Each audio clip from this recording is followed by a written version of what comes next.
Viens, on fait pas de quiz. Ok, bah là, il n'y a pas besoin d'en rire. Si, moi je veux un quiz sur les ours blancs. Non, c'est trop tard. Non, sur les ours blancs. Qu'est-ce que c'est ce machin? C'est un détecteur de conneries. C'est pour ça. Et maintenant, qu'est-ce qu'on fout? Mais dis-tu nos conneries? Tu veux que je lui dise d'aller se faire enculer?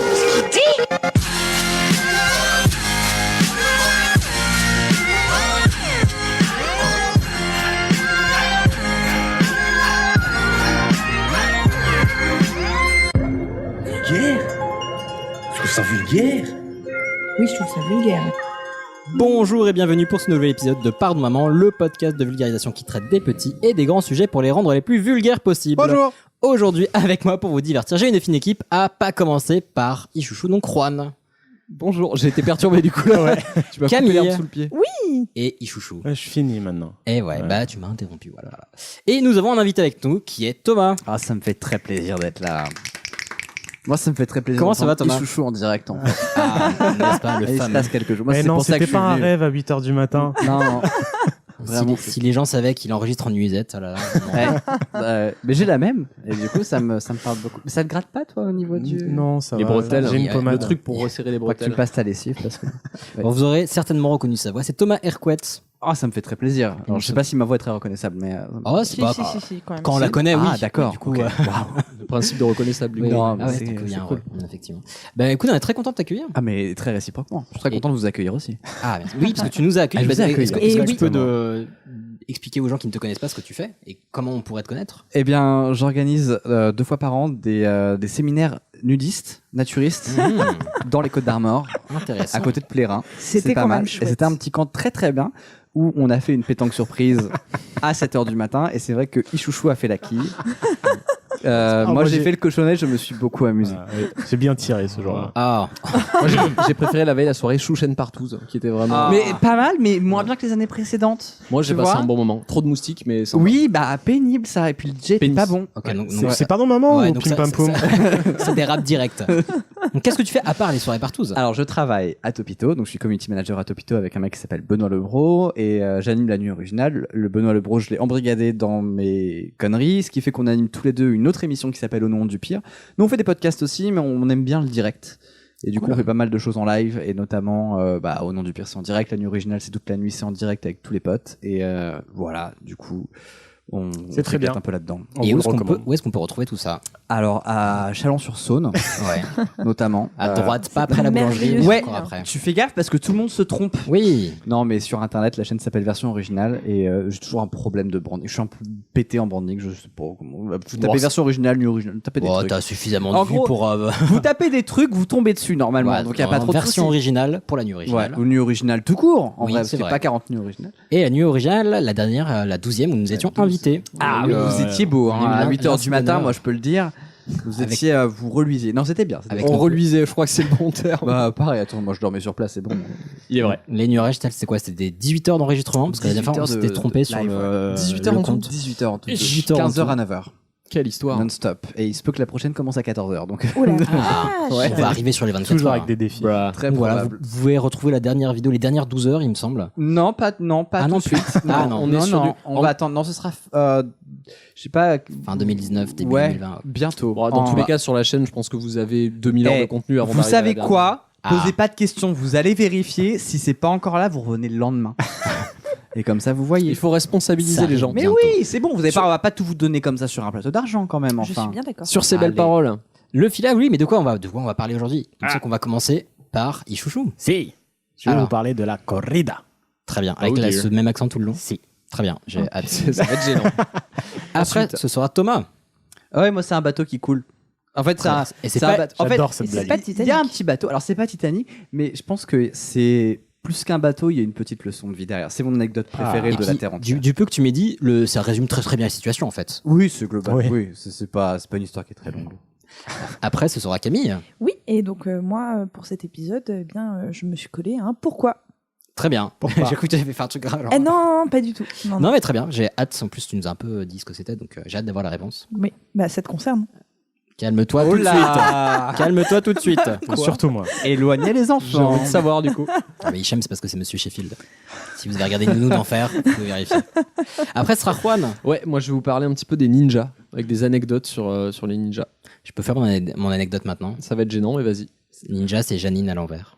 Ok. Putain. Non, ça Nom de me, Dieu, ça me c'est plaît. C'était génial. Ça me plaît vraiment. Et puis je crois qu'on va s'arrêter là. Alors, Elias ne va rien putain, je dire. viens de réaliser que W9, c'était M6 à l'envers. Mais oui. Mais on en a parlé la semaine dernière, tu dormais. Et que L5 c'était M6 une lettre Le avant. logo Carrefour. C'est un En C. fait, c'est un C. Et- C'est dans un losange. Et ouais. Ouais. Incroyable. C'est ouf. Mindfuck. Et la N'est-ce caisse pas d'épargne. Alors il y a des gens qui avaient pas compris que c'était un écureuil. Qui sont ces gens? Mais bah. Quoi Il y a des gens qui n'ont pas compris que c'était un Ouais, écureuil vraiment. C'est dans la liste des trucs genre Carrefour. peut-être des machin. végans. Bon, on continue le filage. Oui, pardon. Et après, Et on c'est moi termine qui- avec toi du coup. Voilà, vu que personne me demande. Moi, je me suis dit que j'avais trop de dégoût suite au sujet de Camille et de Ichouchou souvent, et je faisais Merci. jamais de sujet crade. Donc là, je vais vous parler de la décomposition des corps.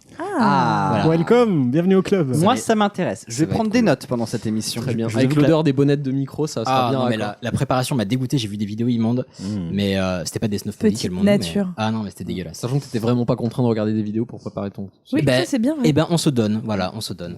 Anyway. Allez. Commençons par un truc crade Olé. aussi. Allons-y.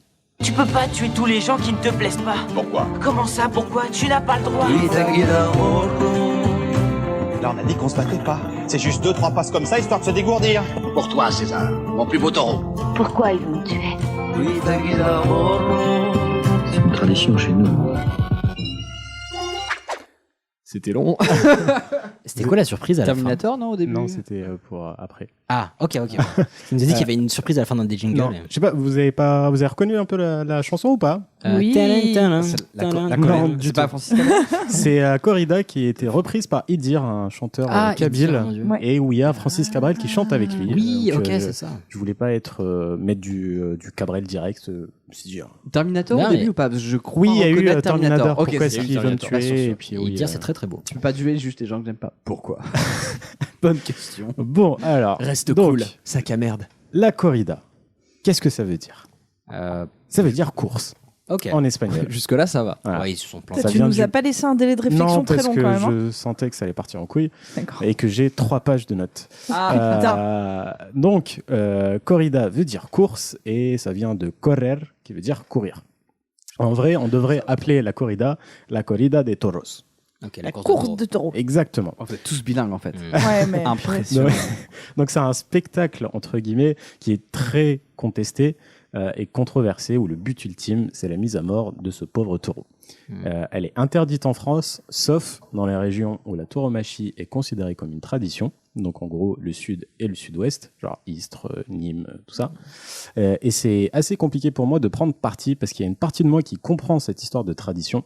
Genre les musulmans qui égorgent, on égorge bien un mouton pour fêter l'Aïd. Ouais, mais tu fais pas des passes de foot avec avant. Mais d'un autre côté, voilà, ça fait souffrir un animal qui n'a rien demandé à personne. Et ça, c'est juste pour le kiff. Et puis qui vire complètement taré aussi. C'est-à-dire qu'il y a vraiment une mise en spectacle du machin. qui Exact. Ouais. Et Horrible. on en reviendra un tout petit peu. Sachant plus tard. qu'aujourd'hui à Nîmes, on est plus sur la taureau-piscine que la corrida hein, de nos jours. Taureau piscine. Parce qu'il pleut. Oui, c'est juste, t'as une arène de corrida avec une piscine au milieu et tu dois aller dans la piscine. C'est et pas sortir. Interville, ça? C'est ce que C'est j'allais pareil, dire. ouais. c'est la même chose. C'est ce que j'allais dire. Interville, c'est c'est la même chose. D'accord. Bon, enfin bref, c'est c'est pas vraiment le but du sujet. Moi, je vais juste vous expliquer comment se déroule la corrida, puisqu'on connaît tous le sort qui est réservé aux taureaux à la fin, mais pas grand-chose de cette tradition en soi. Okay. Donc, et puis aussi, pour être honnête, c'était compliqué de comprendre exactement pourquoi ils font tout ça, parce qu'il y avait 2 types d'articles. Les articles écrits par les aficionados, donc les pro-corrida, qui disent par exemple « On pique le taureau pour lui permettre de se reposer ». Ouais, tu nous as Bah, en envoyé ça, quoi on c'est était du un peu... bobo?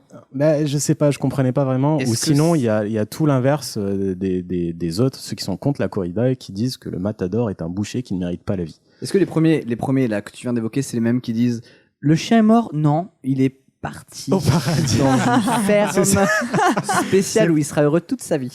Peut-être. Donc, allez, on va commencer par le commencement. D'où vient la corrida?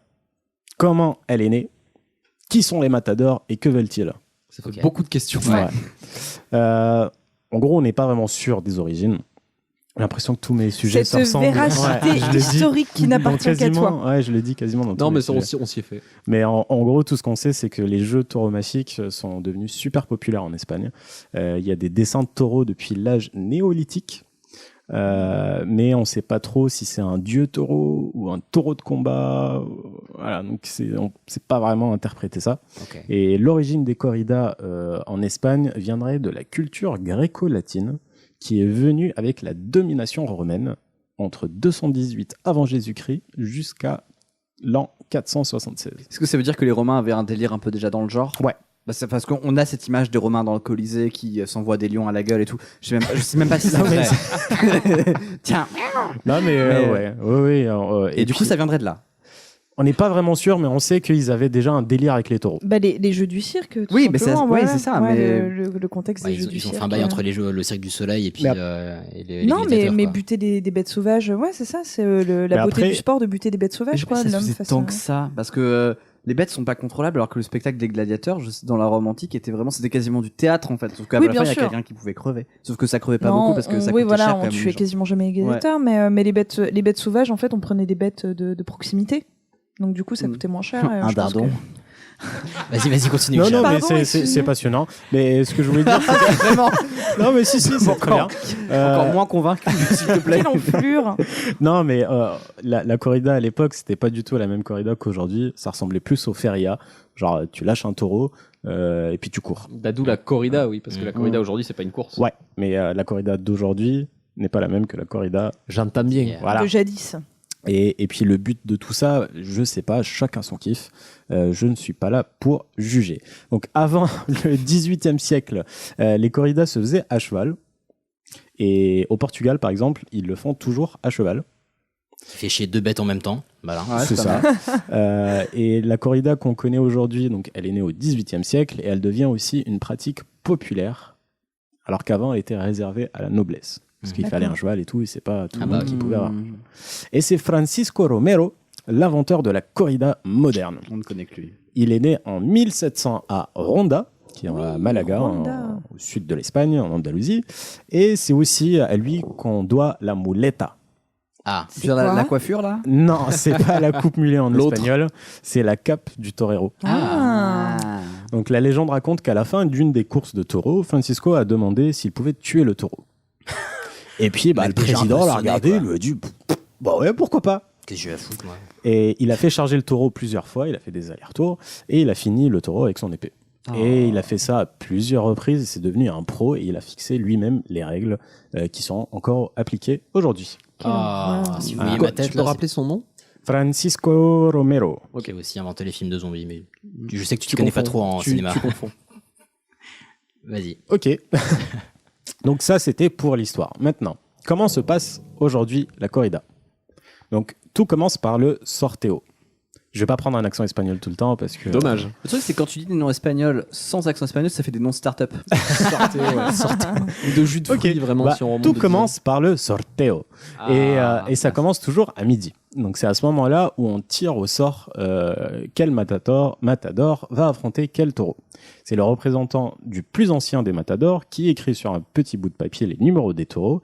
Et c'est le représentant du plus jeune matador qui les roule en boule et les met dans un chapeau. Putain, c'est organisé. C'est déjà compliqué. Ouais. Beaucoup d'efforts, hein, déjà. Et après, tu as les représentants de chaque matador qui tirent au sort le taureau que va affronter son matador. Et les taureaux, ils tirent rien. Non. C'est nul.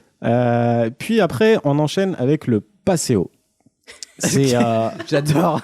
Là, on est sur un jus de fruits, on est d'accord. Ouais, On buvait ouais, tout le temps quand j'étais au lycée. c'est Le passoa.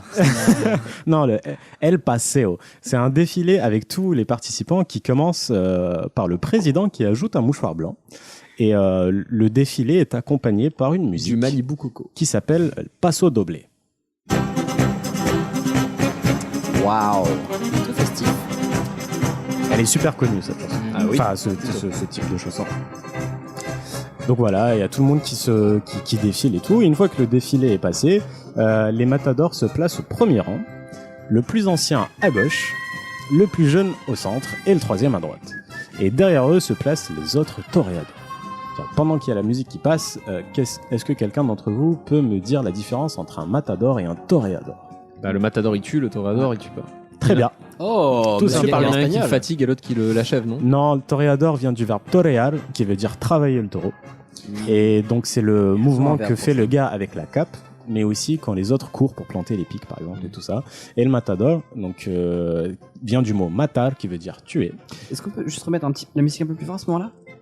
On dirait une musique de mini-jeu de Final Fantasy. J'étais en train de me demander Celui dans où quel tu dois univers choper des j'étais. chocobos, tu vois. Ouais. Un truc comme ça. On n'a clairement pas les mêmes passions, Thomas. Je me suis arrêté aux Sims, tu vois. Ça marche aussi. Attends, Oui, ouais. non, ça peut s'entendre. Les Sims, c'est un peu plus New Age, mais ça, pour le coup, c'est musique de mini-jeu de ouf, quoi. T'as raté le parc Chocobo, vraiment. T'as pas vécu. Donc, alors, une fois qu'ils sont alignés, Voilà, donc une fois qu'ils sont...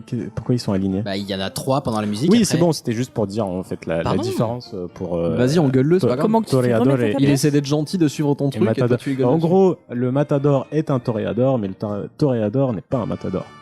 Ouais, tu peux arrêter la musique aussi. Hein. Ah bah, S'il te plaît. Bah, Moi, on franchement, me je dit suis rien. dedans, hein. Moi, Ouais, je t'ai fait des signes. c'est faux. C'est faux. Bref, donc une fois que le paseo est passé, on finit par la Lydia, Ah, qui n'est pas une application. Merci. D'accord. Allez. Ok. Merci, Très merci bien. de désamorcer toute blague. c'est pour rembourser tous les on fait matadors. évidemment un gros bisou à toutes les Lydia qui doivent vivre un enfer depuis Ah, deux mais ans. J'avoue. Totalement, et toutes les tellement. Paypal, les pauvres. Ouais.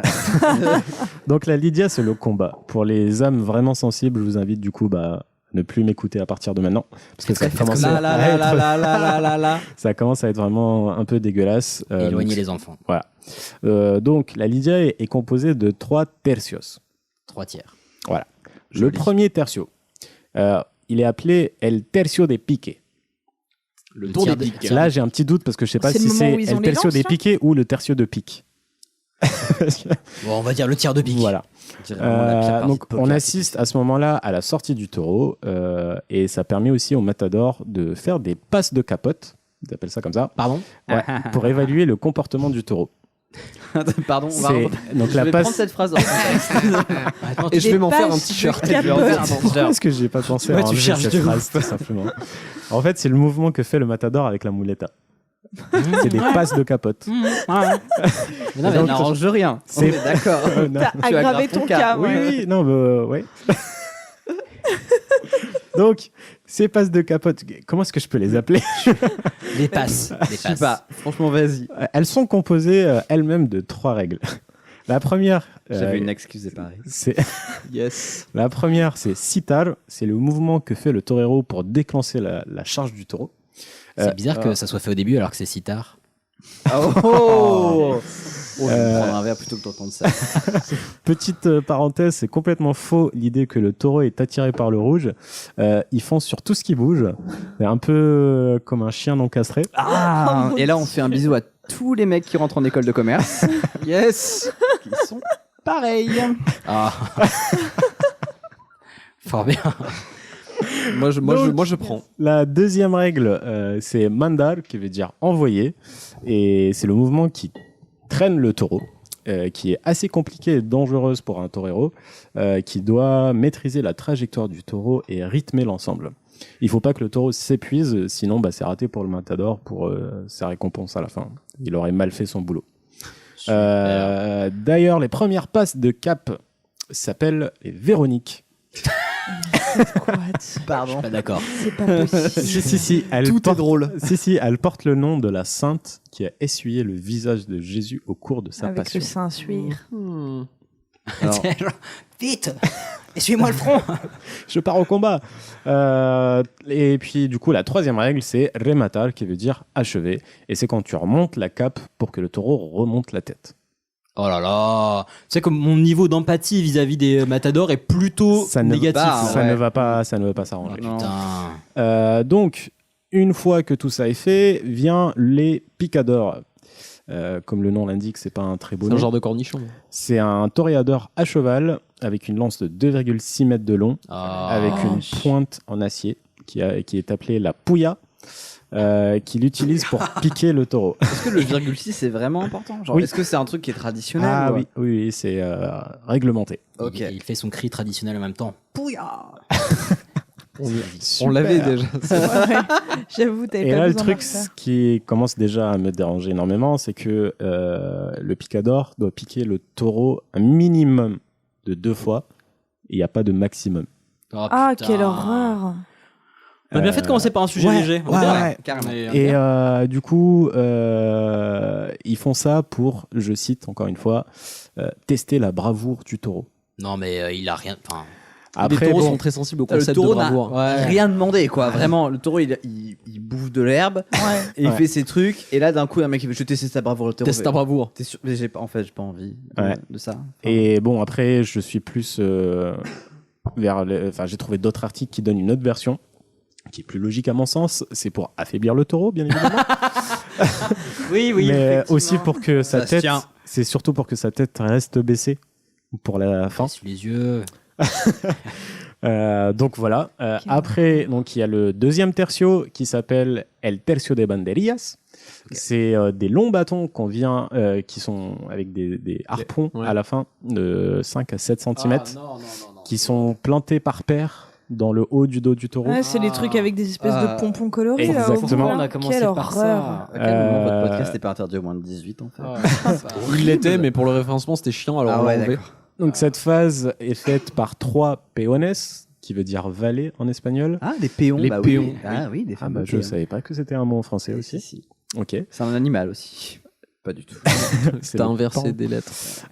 Il y a au total 6 banderies qui sont piquées sur le taureau. Encore une fois, il y a 2 façons de voir les choses. Les pro-corrida qui diront que c'est pour permettre joli. C'est pour permettre de raviver l'ardeur de l'animal. Mais quelle horreur. Pardon. Et le fait de faire courir le taureau, c'est pour oxygéner les muscles du taureau. Non mais attends. Putain, mais C'est c'est énorme. Non mais Mais bientôt ça va être dans le bien-être Vous de assure- l'animal Non mais quoi. je vous assure, tout ça, j'ai trouvé ça sur des sites. Puis c'est connu La que corrida.com, solliciter un genre, muscle, limite. ça Ah, met mais- de l'oxygène dedans. Taureau C'est connu. tiré Mais c'est vérité. non mais ça oui en Ça. l'occurrence mais genre ça va lui faire du bien de courir un petit peu. Non mais gros il a déjà 15 pics dans la gueule, laisse-le tranquille. Mais c'est quoi tes sources pour enfin j'aime la corrida.org. C'est un peu ça. Et là encore, du coup, j'ai Égalité, réconciliation. j'ai plein de doutes, comme vous pouvez le remarquer. Je partirai plus vers le camp des anti-corrida qui eux disent que c'est pour affaiblir le taureau, bien évidemment. Ouais, bah, plus le jeune. Mais aussi pour permettre de stopper l'hémorragie interne qui tuerait le taureau s'il n'y a pas eu ça. Quoi attends, Comment ça? Avec les picadors. Donc Ouais. ils piquent. Ouais. Du coup, le sang. Ça fait... Ah oui, du coup vu que les muscles gonflent. Exactement. Ça... Ah putain, c'est Et ça horrible. pourrait tuer. Si ils plantent pas avec les harpons, enfin Ouais. L'animal sur le mourrait machin, plus vite. Il mourrait en quelques minutes. Attends, c'est méga chelou d'un point de vue médical, ça non? Enfin, je sais pas, moi j'ai du mal à suivre. Bah, Alors attends. Il n'y a pas la reprenons. CGT des taureaux. Déjà, Voilà. relou. Ouais. Mais alors, petit récap de mi-parcours pour être bien technique. La première manche, c'est des gens qui vont le faire courir un peu, le faire s'essouffler. Exact. de C'est ouf. le matador. Mais ils vont qui pas le l'attaquer fait- directement, quoi. Ils Non. vont vraiment l'essouffler. Et les picadors lui piquent les muscles Après, t'as pour le les cheval stimuler. qui arrive, qui le pique au niveau de la nuque. Oui, oui, pardon. Donc c'est ça la première étape qui Ok. commence à blesser. Là, très bien. Voilà. Ensuite- Et du coup, ça pique. Oui, Ça fait mal. Oui. Et puis après, ils refont courir le taureau. Et puis t'as 2 gars qui commencent à courir. Ils prennent 2 pics de banderie Ok. et ils le plantent dans le dos du taureau avec des harpons. Ouais. Et ça stimule les muscles de façon à le faire mourir moins vite. Bah Chelou oui, comme parce que ça fait dégager le son. Vu qu'il bouge, les trucs sont. Tu vois, ça bouge et du coup ça fait rentrer de l'oxygène. Enfin, ça fait voilà. Ça permet pas juste le sang de rester à l'intérieur et puis de faire une hémorragie. Plus Et puis, vicieux que ce que je pensais. ah oui, non, mais horreur. c'est horrible. Le but étant de le faire pisser le sang. Donc, Oui, c'est ça le Exactement. truc, ouais. Ah. Exactement. Et du coup, on finit avec le dernier tercio, qui est aussi appelé El Tercio de Muerte. Pas besoin de connais le pas, ouais. traduire. Je crois que je l'ai. Voilà, donc le matador commence avec la faena de muleta. Faena veut dire la corvée, c'est les passes avec la muleta rouge. Mec, oh non. C'est les passes avec la muleta rouge qui préparent le taureau à la mort, tout simplement. Et puis l'estocade arrive, c'est le moment où on donne un coup d'épée au taureau. Et là, il y a 3 manières de faire. Il y a al volapié, qui veut dire moitié courant, moitié volant. En gros, il faut attendre que le taureau soit immobile pour que le matador y aille et lui plante le couteau.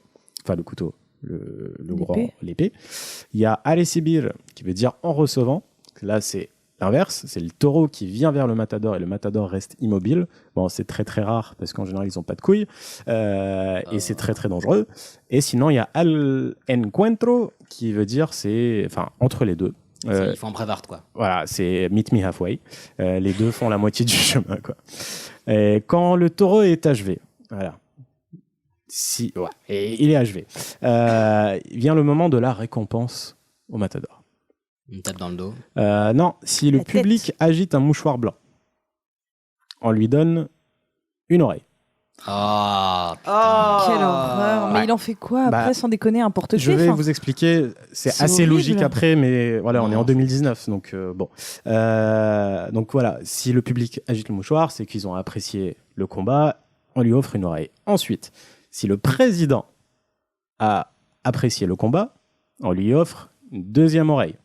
Et si c'était the combat, genre l'octogone du truc, Une troisième oreille? on lui offre la queue. On lui offre la queue du taureau. Ouais, la queue caudale, hein, pas la queue dans le dos. Oui. Ouais. Pas la flûte magique. Et donc tu me disais pourquoi est-ce qu'on fait ça, Camille? La raison, elle est un peu, enfin, elle est assez logique quand tu sais pourquoi. Ouais. À l'époque, donc au XVIIIe siècle, jadis, c'était une sorte de ticket de caisse tout simplement. Pardon. C'est-à-dire tu peux que échanger après, ça veut dire. c'est-à-dire une fois que tu tues le taureau, tu as l'oreille ou la queue ou c'est machin. un jeton et tu peux te faire payer grâce Non, à ça. c'est que à la fin, tu vas genre au service après-vente, tu lui montres l'oreille et on sait quel taureau tu as tué. Du coup, tu récupères ton taureau et tu le manges. Ah bah putain, faut avoir une sacrée faim. Okay. Attends, mais il faut en arriver là pour avoir le méchoui. Oui. Mais c'est pas possible. Non, mais puis attends, il en charpie le taureau en plus. Bah, déjà, il est passé par Bah, tu manges pas le dos, quoi. Non, mais les lances, elles sont pas rentrées dans le machin désinfecté. Faut pas me faire croire ça. On est au 18e siècle, hein. Ouais, c'est vrai que c'est des règles. Non, mais les normes d'hygiène à l'époque, c'était un peu n'importe quoi. C'est clair. Et donc, comme j'ai dit en intro, avant de faire ce sujet, je sais vraiment pas où me placer dans tout ça. J'étais entre la tradition et la barbarie. Avec Camille, on avait visité le sud de l'Espagne et je t'avais dit, est allé à non, Ronda. je peux les comprendre, nani, nanana. Et bah clairement pas depuis que je me suis renseigné. C'est la merde. voilà, non, c'est vraiment de la merde. c'est de la barbarie. Je suis complètement contre cette pratique. Jouer au foot, jouer au rugby, au billard italien, bordel de merde. Et lisez un bon livre. Hein. C'est ça. Et bah, après, comme j'ai dit, Au jeu avec la chèvre décapitée.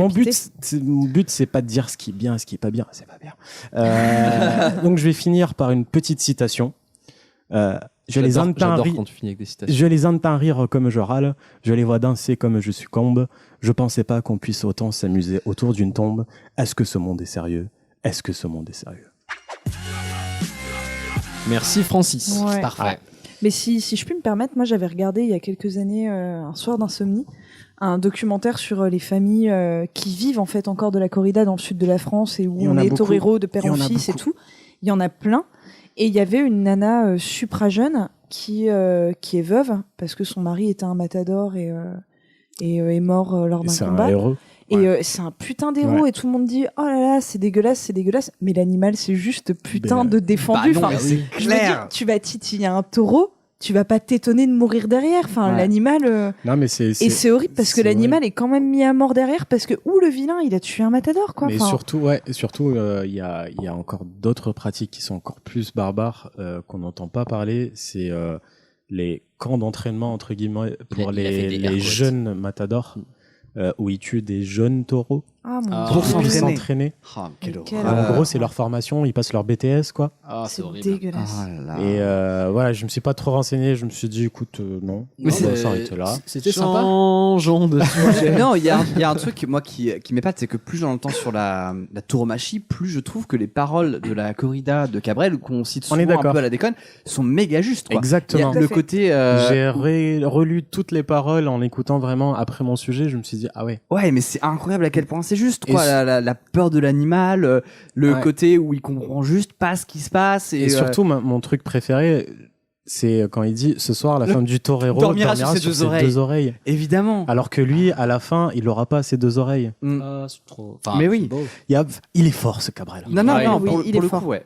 Pas un grand fan de Cabrel, mais là, c'est bien joué. C'est n'importe quoi. Anyway, allez jouer un petit peu tout ça, ça ne vous embête pas. Bon. Vas-y, vas-y.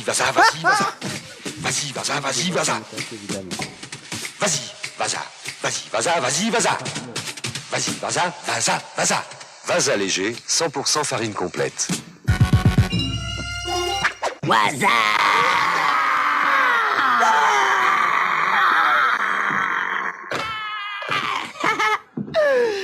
Très bien.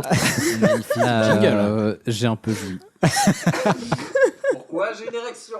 Ah. Ok, putain, c'est beaucoup de pression, hein, du coup. Faut être à la Je crois hauteur qu'on du n'a pas jingle. expliqué pourquoi le jingle. Ah, mais je pense que ça va être dévoilé dans quelques secondes. Voilà. A priori. Parce que là, ils doivent se dire, mais qu'est-ce qui se passe? Est-ce qu'il y a un moment dans votre vie où, alors déjà, c'est évidemment un honneur de parler de cette histoire-là qui est, je pense, bon, alors c'est pas un concept, c'est vraiment une anecdote, mais je trouve que cette anecdote en dit beaucoup sur qui nous sommes en tant qu'être humain. Est-ce qu'il y a un moment dans votre vie où vous avez merdé, genre un truc dans votre vie dont vous avez, mais dans votre enfance, tu vois, il y a un moment, il y a longtemps, où vous avez fait un truc de ouf. Ouais, et c'est la honte de votre life, et vous avez réussi à dépasser ça et à en sortir grandi. Oui, Oui. j'ai agité un mouchoir bleu, un blanc dans une corrida. Sérieux? Ouais. Non. Mes parents m'ont emmené quand j'étais petit. Ah ouais, tu et viens je le d'où à la regrette base aujourd'hui. Arrête de ramener la couverture. Non, mais c'est vrai. Non, mais voilà. Ah Ouais. ouais. Ok. Non, mais ça se tient, ça se tient. Merci, les Moi, parents. j'allais dire que j'étais allé à l'école en chaussons, mais ton anecdote. Mais c'est stylé ça d'aller à l'école en chaussons. C'était des chaussons avec un petit chien dessus. Et alors? Je me suis pas fait beaucoup de copains cette récréation. Hein. Mais les gens sont cons. Ok, tu sais quoi? T'as le droit de t'exprimer, t'as le droit d'être qui tu veux, ne Je laisse ressens personne dicter ta grandi. vie en fait. Voilà. Donc cool. Ok, c'est l'histoire d'un bateau. C'est l'histoire d'un des plus grands échecs politiques qu'un pays ait pu connaître. C'est l'échec de la honte, de tout un continent d'une honte qu'on a oubliée. Et c'est l'histoire de, quelque part, un des plus beaux moments d'humanité qu'il y a eu dans toute l'histoire de l'Europe. Alors là, tu nous le vends bien. Alors, on est au XVIIe siècle. Mhm. XVIIe siècle, si vous situez en France, on est sous Louis XIV. Donc, on est un peu... non, je Camille dis pas de confirme. conneries. Ok, tu check. Ok, oui, cool. oui, Tu me ou dis- Louis XIII, mais Louis XIV dans la majorité. Là, on est plus vers 1620. Ah bah non, alors là, on est sous Louis XIII. Louis XIII. D'accord, pardon. Non, pardon, donc Louis XIII. Pardon, excusez-moi. On l'appelle l'oracle. On lui demande. Je vais tout check au fur et à mesure. On est donc on est au XVIIe siècle, on est en Suède. À l'époque, le roi s'appelle Gustave II Adolphe de Suède. Il vient Camille, de- Ça, c'est confirme. classe. Non, je ne connais pas les rois de Suède. Faut pas déconner. Ce roi est un roi qui vient de la dynastie Vasa. C'est une dynastie un peu badass. Ce roi est considéré comme le Louis XIV de Suède. C'est pour ça qu'en fait, je voulais Ouais. faire le parallèle. Ouais. Parce qu'en fait, Louis XIV arrive juste après. Mais surtout, en fait, en Europe, pour vous donner un petit peu le contexte, on est au moment de cette histoire dans la guerre de 30 ans. La guerre de 30 ans, c'est la guerre qui va déchirer toute l'Europe à l'issue de... Enfin, c'est vraiment la France qui se met la gueule déjà pas mal sur l'Allemagne. Je crois que l'Espagne est un petit peu là-dedans aussi. Ouais. Ouais. Et à l'issue de cette guerre, la France va sortir grandie comme une vraie puissance militaire. Mais tout le monde n'a pas accès à cette guerre. Tout le monde n'est pas dedans. Par exemple, en Suède, on s'en bat un peu les nœuds. On n'est pas très concerné par ce machin-là. En Suède, dans les années 1920, il y a la Pologne qui fait chier. Et on en est à notre 3e guerre suédo-polonaise. Ah, quand même. 1920. Oh, 1620, pardon. Putain, vraiment, j'ai... 1620. Oui, 1920, ça commence à faire. Il y a pas- franchement, la Pologne et la Suède aiment bien se mettre sur la gueule. Il y a eu 4 guerres suédo-polonaises en moins de 100 ans. Donc, ça veut dire que vraiment, c'est ton ex chelou avec qui t'arrives pas à couper les ponts. Tu t'engueules le soir avec elle. Et 2 jours après, tu lui envoies un texto. Et tu n'arrives pas à décrocher. Okay. Et là, pour le coup, là, on est, je crois, pendant la 3e guerre. 3e, 4e, je sais plus. 3e guerre. Bon, on est, en tout cas, enfin, ça fait un petit moment qu'on est dans la mouise. Et Gustave II Adolphe de Suède se dit que, franchement, alors, il va chercher à taper Riga, qui est en Pologne à l'époque. Il va faire, franchement, Riga, c'est stylé. J'aimerais bien avoir ça comme ville chez moi. Cool, les 4 lettres, facile. Pour rappel, à l'époque, la mer Baltique, c'est quand même comme aujourd'hui, mais de façon moindre, c'est quand même un espace géopolitique extrêmement important. C'est un espace d'échanges commerciaux qui est capital. Et il y a cette petite guerre qui se promène à côté. On voit qu'il y a des gens qui commencent à en sortir un petit peu gagnants, perdants, on ne sait pas trop ce qui se passe. Et surtout, Gustave II Adolphe de Suède, de la dynastie Vasa, est un roi soldat. Le mec est taillé pour la guerre. Il veut la bagarre. Si pour mettre ça un petit peu, si on devait comparer à Game of Thrones, c'est un peu, il y a un petit côté Daenerys mais installé, tu vois. Avec un Golden Retriever, tu veux dire. Voilà. Du tout Daenerys, quoi. Oui, Daenerys dans les 2 derniers épisodes où vraiment, c'est Posé, quoi. pas foufou. Et surtout la Suède a très envie de son puissance maritime, parce que tu deviens une puissance maritime dans la mer Baltique. Tu contrôles la mer Baltique et donc tu contrôles le commerce de ce qui se passe. Donc t'as franchement t'as moyen de te faire un peu de bif. Et comme YouTube c'est pas ouf à l'époque, c'est par là que ça se passe. Donc Gustave II, Albert de Suède, commence à se dire ok, On est un pays maritime, on n'est pas un pays maritime, les gars. On veut de la Baltic Money. 1620, la Baltique. 1620, c'est pas un pays maritime. Ils se prennent branler, sur branler, sur branler. Ça ne marche pas. Et quand même, quand tu es un roi guerrier, au bout d'un moment, ton ego commence à être un petit peu chatouillé. Et tu fais, ça m'emmerde. Ça m'emmerde. Faut régler ça. Et il y a ce côté un petit peu. Moi, j'aime bien cette philosophie, ce truc où tu te prends échec sur échec sur échec, et chaque échec te fait sortir plus ambitieux qu'avant. Vraiment Startup Nation à fond. Ouais, un petit peu, tu vois. Ton entreprise cool, c'est pas grave. Je vais soulever 2 fois plus de moyens et je vais te sortir un truc encore plus ambitieux qu'avant. Et là, il pivote et bim. Et voilà. Et du coup, ce qui se passe, c'est que Gustave II va commander un navire. Il va commander un navire pour 2 raisons. Il va commander un navire amiral qui est l'équivalent du comment il s'appelle, le Super Star Destroyer dans l'Empire contre-attaque. Okay. Tu vois, dans Star Wars épisode 4, tu vois les petits Star Destroyer. Bon, ils sont déjà badass. Après, t'as le Super Star Destroyer qui fait genre celui-là de Dark Vador. Ouais, celui-là de Dark Vador. Et donc lui, il veut faire ça. Il veut faire le bateau le plus ambitieux jamais construit. Il va l'appeler le Vasa. Okay. Comme son nom de famille au calme, finalement. Au calme. J'avais pas d'idée. Et donc il va lancer le chantier. On est en 1627. La guerre de 30 ans poursuit son cours et il se dit que non seulement il veut contrôler la Baltique, mais en plus ça serait bien qu'il ait un petit jeton là-dedans, au moins pour dire j'y étais.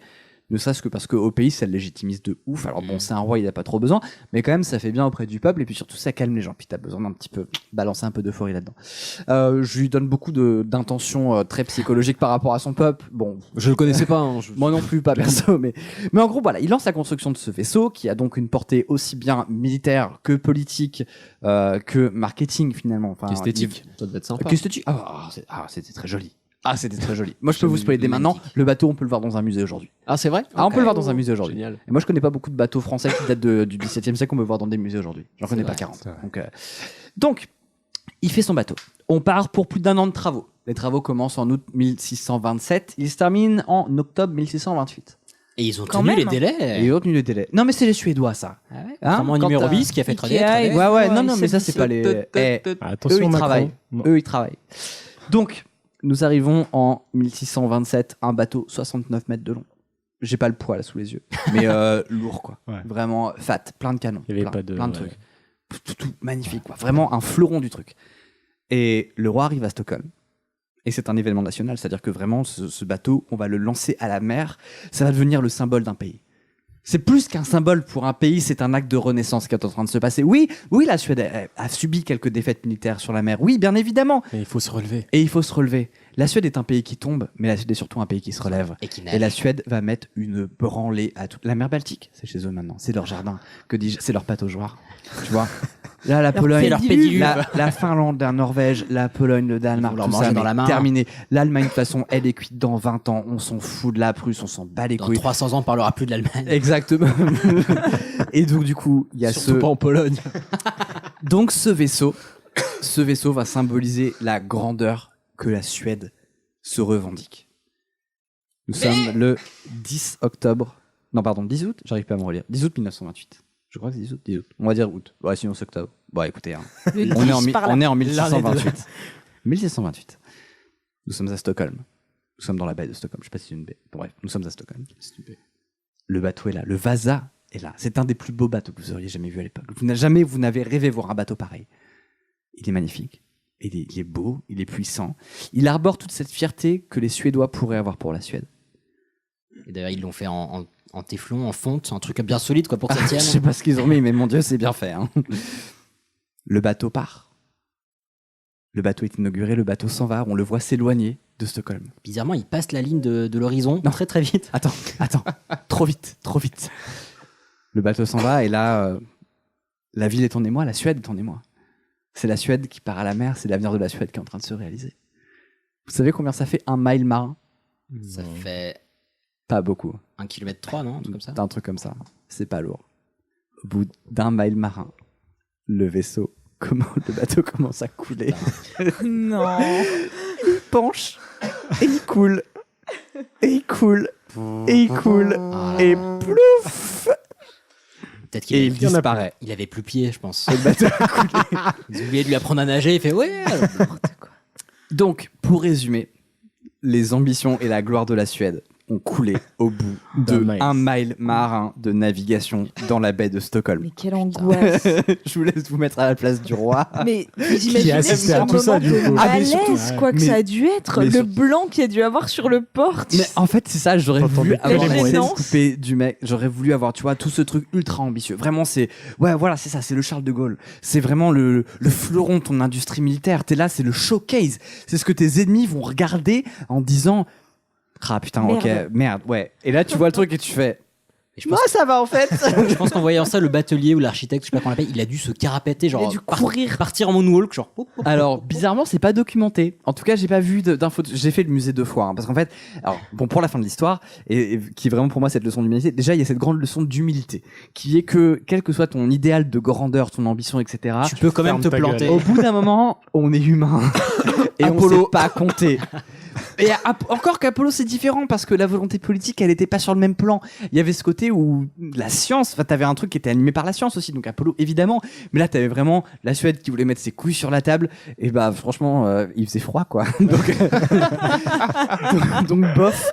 Et ce que j'ai beaucoup aimé, c'est que cet événement qui était vraiment tragique, qui a du coup entaché les livres de la Suède, l'histoire de la Suède tu penses qu'en tant que puissance, la Suède met un peu ça sous le tapis. Nous sommes en 1950, et là, je sais plus qui, comment exactement, mais d'un coup, quelqu'un tombe sur ce bateau que personne n'avait réussi à retrouver avant. Il était complètement sous l'eau, envahi dans la vase, sous l'eau. Excellent. Eh bien oui. Ah mais c'est là qu'il fallait chercher. J'étais pas sûr. Et du coup, il était complètement enseveli sous la vase. Quelqu'un l'a trouvé. Ça a été déterré. Il y a eu des grandes opérations de très gros budget sur cette OP. Bah, l'avantage c'est qu'il n'y avait pas besoin d'aller le chercher loin quoi. Et non mais c'était profond, hein, c'était relou, c'était quand même vraiment dans la vase. Et quand tu passes 400 ans dans la vase, t'as intérêt à avoir un peu de matos pour t'enlever quoi. T'as la pâteuse au réveil. Ouais, un petit peu. Et du coup ils l'ont déterré et c'est aujourd'hui un musée qui est parfaitement visitable à Stockholm, qui est mis juste à côté d'un parc d'attractions qui est pour moi un des meilleurs parcs d'attractions de toute la Terre entière. Et ce bateau est visitable, ce qui veut dire que la Suède a merdé en tant que pays à un moment donné et s'est tapé la honte, mais ils en restent fiers, ils l'assument aujourd'hui. En fait c'est ce côté complètement assumé et pour moi c'est une des plus belles leçons de vie parce que tu as ce truc où tu peux avoir des projets, tu peux avoir des idées, des ambitions qui sont aussi grandes soient-elles. Si ça marche c'est trop bien, si ça foire bah t'as un peu l'air d'un con sur le coup et c'est vrai que bon sur le coup t'as intérêt à savoir en rire parce que bon au bout d'un moment en fait après tu pourras savoir que cette merde qui t'est passée. Alors bon, après on parle d'un pays en 400 ans, il s'est passé des choses. La Suède a fait des choses encore moins glorieuses que ça dans le laps de temps qu'il a conduit entre le 17e et le 21e. Mais pour le coup, il y a ce truc de franchement se taper la honte. Est-ce que c'est vraiment grave quand t'as un pays qui se tape la honte à ce point-là sur la scène géopolitique qui aurait pu vraiment fragiliser son concept même d'État, de pays, de puissance militaire, et tu vois qu'aujourd'hui c'est quasiment une anecdote. Tu fais putain mais à quoi est-ce que tout ça sert finalement? À quoi est-ce que ce monde sert? Est-ce que ce monde est sérieux? Est-ce que ce monde est sérieux? Le fil rouge. Magnifique. Effectivement, quel storytelling! Ça me fera beaucoup relativiser mes prochains échecs qui, j'en suis sûr, vont très vite arriver, mais s'ils s'en sont remis et qu'ils en ont fait un musée, disons que si tu continues à faire gigoter cette bouteille ouverte, ton prochain échec va pas tarder. Non, ça va bien se passer. Mais du coup, ouais, c'est vraiment, j'aime trop. Et si vous partez à Stockholm, ce que je vous conseille, c'est une très belle ville. C'est ce musée, il est trop bien. Le bateau est toujours stylé en fait. Il est vraiment classe. Ils l'ont vraiment bien restauré. C'est un truc de malade. J'étais il y a 2 semaines et je connaissais pas ce bateau, sinon je serais allé. Non, tu es vraiment allé il y a 2 semaines? Non, 3 semaines. Mais t'es allé au parc d'attractions, tu vois, Grönalund? Non, parce que en Scandinavie, dans toutes les villes, il y a un parc d'attractions. Du coup, je me suis pas dit qu'il était mieux que les autres. Non, mais oui, ah oui, d'accord. T'as fait un road trip. Ok. C'était sur la petite île, tu vois, il y a eu le jardin, Djurgården. Ça devient technique pour vous. Non, je suis vraiment allé bosser, donc je suis resté 2 jours. Pour le boulot. Ah oui, bah non, t'as pas relève la France avant quand même. En tout cas, non, très très chouette. Et donc, bah écoutez, vas-y, Vasa. Exactement, Vasa. Toi, je te retiens avec tes jingles. Il était vachement bien. Très bien vu, très quali. Vasa. Tout aimé. Bah, très cool. Bah écoute, on va partir sur une petite. Enfin, on te remercie. Pourquoi? Voilà, un petit pourquoi. Mais pourquoi? Mais pourquoi tu fais ça, Jack? Alors, pourquoi, bon Dieu? Pourquoi quoi? Bah pourquoi t'as fait ça, quoi? Pourquoi tu dis ça? Pourquoi? Pourquoi faire? Pourquoi je suis pas en plus? Vous savez très bien pourquoi. Pourquoi? Pourquoi? Parce qu'il y a bam bam bam bam bam et tac. Eh bien aujourd'hui, je vais tâcher de répondre à cette question. Pourquoi avons-nous des cheveux blancs? Voilà, donc je te remercie de m'avoir dédié ce sujet, c'est très sympa. Je crois que j'en ai pas encore en plus. Mais surtout que c'est Hicham qui en a dans l'équipe. Je suis le champion des cheveux blancs. C'est sexy les cheveux blancs. Bon, ça dépend à quel stade, voilà, mais ok. Ça dépend à quel stade exactement et à quel âge. Donc, On a tous des cheveux de couleurs différentes, même si là, à cette table, c'est pas archi flagrant. Ouais. Voilà. Mais voilà, on a tous des cheveux de couleurs différentes. Et ça vient d'une cellule. C'est Camille qui fait un sujet scientifique. Ouais, t'as vu, c'est exactement ce que je me suis dit. Dans ta façon de prononcer cellule, ça se voyait que t'avais pas l'habitude. Tu t'es vraiment concentré dessus. Mais cellule. Ouais, ça va. Non, donc ça vient d'une cellule. Vous connaissez le nom de cette cellule ou pas? La cellule grise. Ouais, La cellule cheveux grise. Catherine. La Catherine est bien. Non. Ah, pardon. non. Quand même. La mélanocyte. Elle date de quand cette cellule? Non, on pourrait faire un jeu. Excusez-moi, j'ai fait une rechute. Dans cellule, Pokémon ou les deux? Donc non, c'est la mélanocyte et c'est ce qui contient la mélanine en fait, qui colore nos cheveux. Oui. Voilà. Et pas que. Oui, et la peau. Oui. Et donc voilà, c'est ce qui décide de si on est blond, roux, cheveux noirs, etc. Si on se fait persécuter dans certains pays, enfin. Voilà, exactement. Ou au Moyen Âge. Voilà. Donc il y a en fait des stocks de mélanine qui sont au bulbe, enfin autour du bulbe de chaque cheveu. D'accord? Donc c'est horrible de faire un sujet de science en fait. Non, mais d'accord. On est concentré de ouf. J'ai envie de dire Moyen-Âge et franchement, c'est tout le temps. Donc du coup, ils sont autour du bulbe et il y a une partie active qui, lors de la pousse du cheveu, c'est horrible, qui lors de la pousse du cheveu colore le cheveu et il y a des souches dormantes qui restent. Et qui... Je passe un super moment. Ah, donc à la base, tous les poils sont blancs et à un moment. Et sont colorés lors de leur pousse. C'est comme s'ils passaient par un filtre Instagram. Ouais. Exactement. Voilà. Et donc on a ce. À un moment, il n'y a plus de stock. peinture. Et au bout d'un moment, effectivement, il n'y a plus de peinture au bout d'un nombre de cycles. C'est-à-dire que, en moyenne, un cycle de pousse chez une femme, de pousse de cheveux, c'est entre 4 et 7 ans. Et chez un homme, c'est entre 2 et 4 ans. Comment ça? Les mecs deviennent chauves plus vite que les mecs. Ton cheveu vit entre 4 et 7 ans. Oui, ok. Ok. Voilà. Enfin, moi, les miens, mais toi, c'est plus entre 2 et 4 ans. D'accord, ok. D'où Voilà. le fait qu'il y ait plus de mecs chauves Après, que de meufs. il meurt. Après, il meurt, il tombe, et c'est un autre cheveu qui vient prendre sa place. Ah, ok, voilà. Bah oui, non, mais parce que quand tu même. deviens pas chauve à l'âge de 2 ans, quand même. Non. Voilà. Il y a un autre cheveu qui vient prendre sa place. T'as changé de pays quand t'étais plus jeune et pas de monde. Je sais pas, bien vu mais d'autres je personnes comprenais avec pas des ce qu'elle dit. Ok, Et d'accord. au bout de plusieurs cycles, eh bien, t'as plus de stock de mélanine dans le bulbe et du donc, cheveu. il continue Donc, de il pousser, pousse, mais mais blanc. blanc. Voilà. Donc, c'est pour ça que souvent les hommes ont des cheveux blancs avant les femmes. Et c'est pour ça que très souvent, l'âge des premiers cheveux blancs, c'est 2 ans. Moi, j'ai lu la quarantaine, mais on en a tous déjà vu un avant. Et là, on regarde tous si chouchou. Est-ce que je peux avoir une unpopular opinion à ce sujet? Sure. Je trouve que je trouve que les cheveux blancs, c'est méga la classe, en fait. Sure. pareil, Ah, bah ça, oui. Je vais me faire engueuler très pour avoir dit la populaire même chose. opinion, du coup.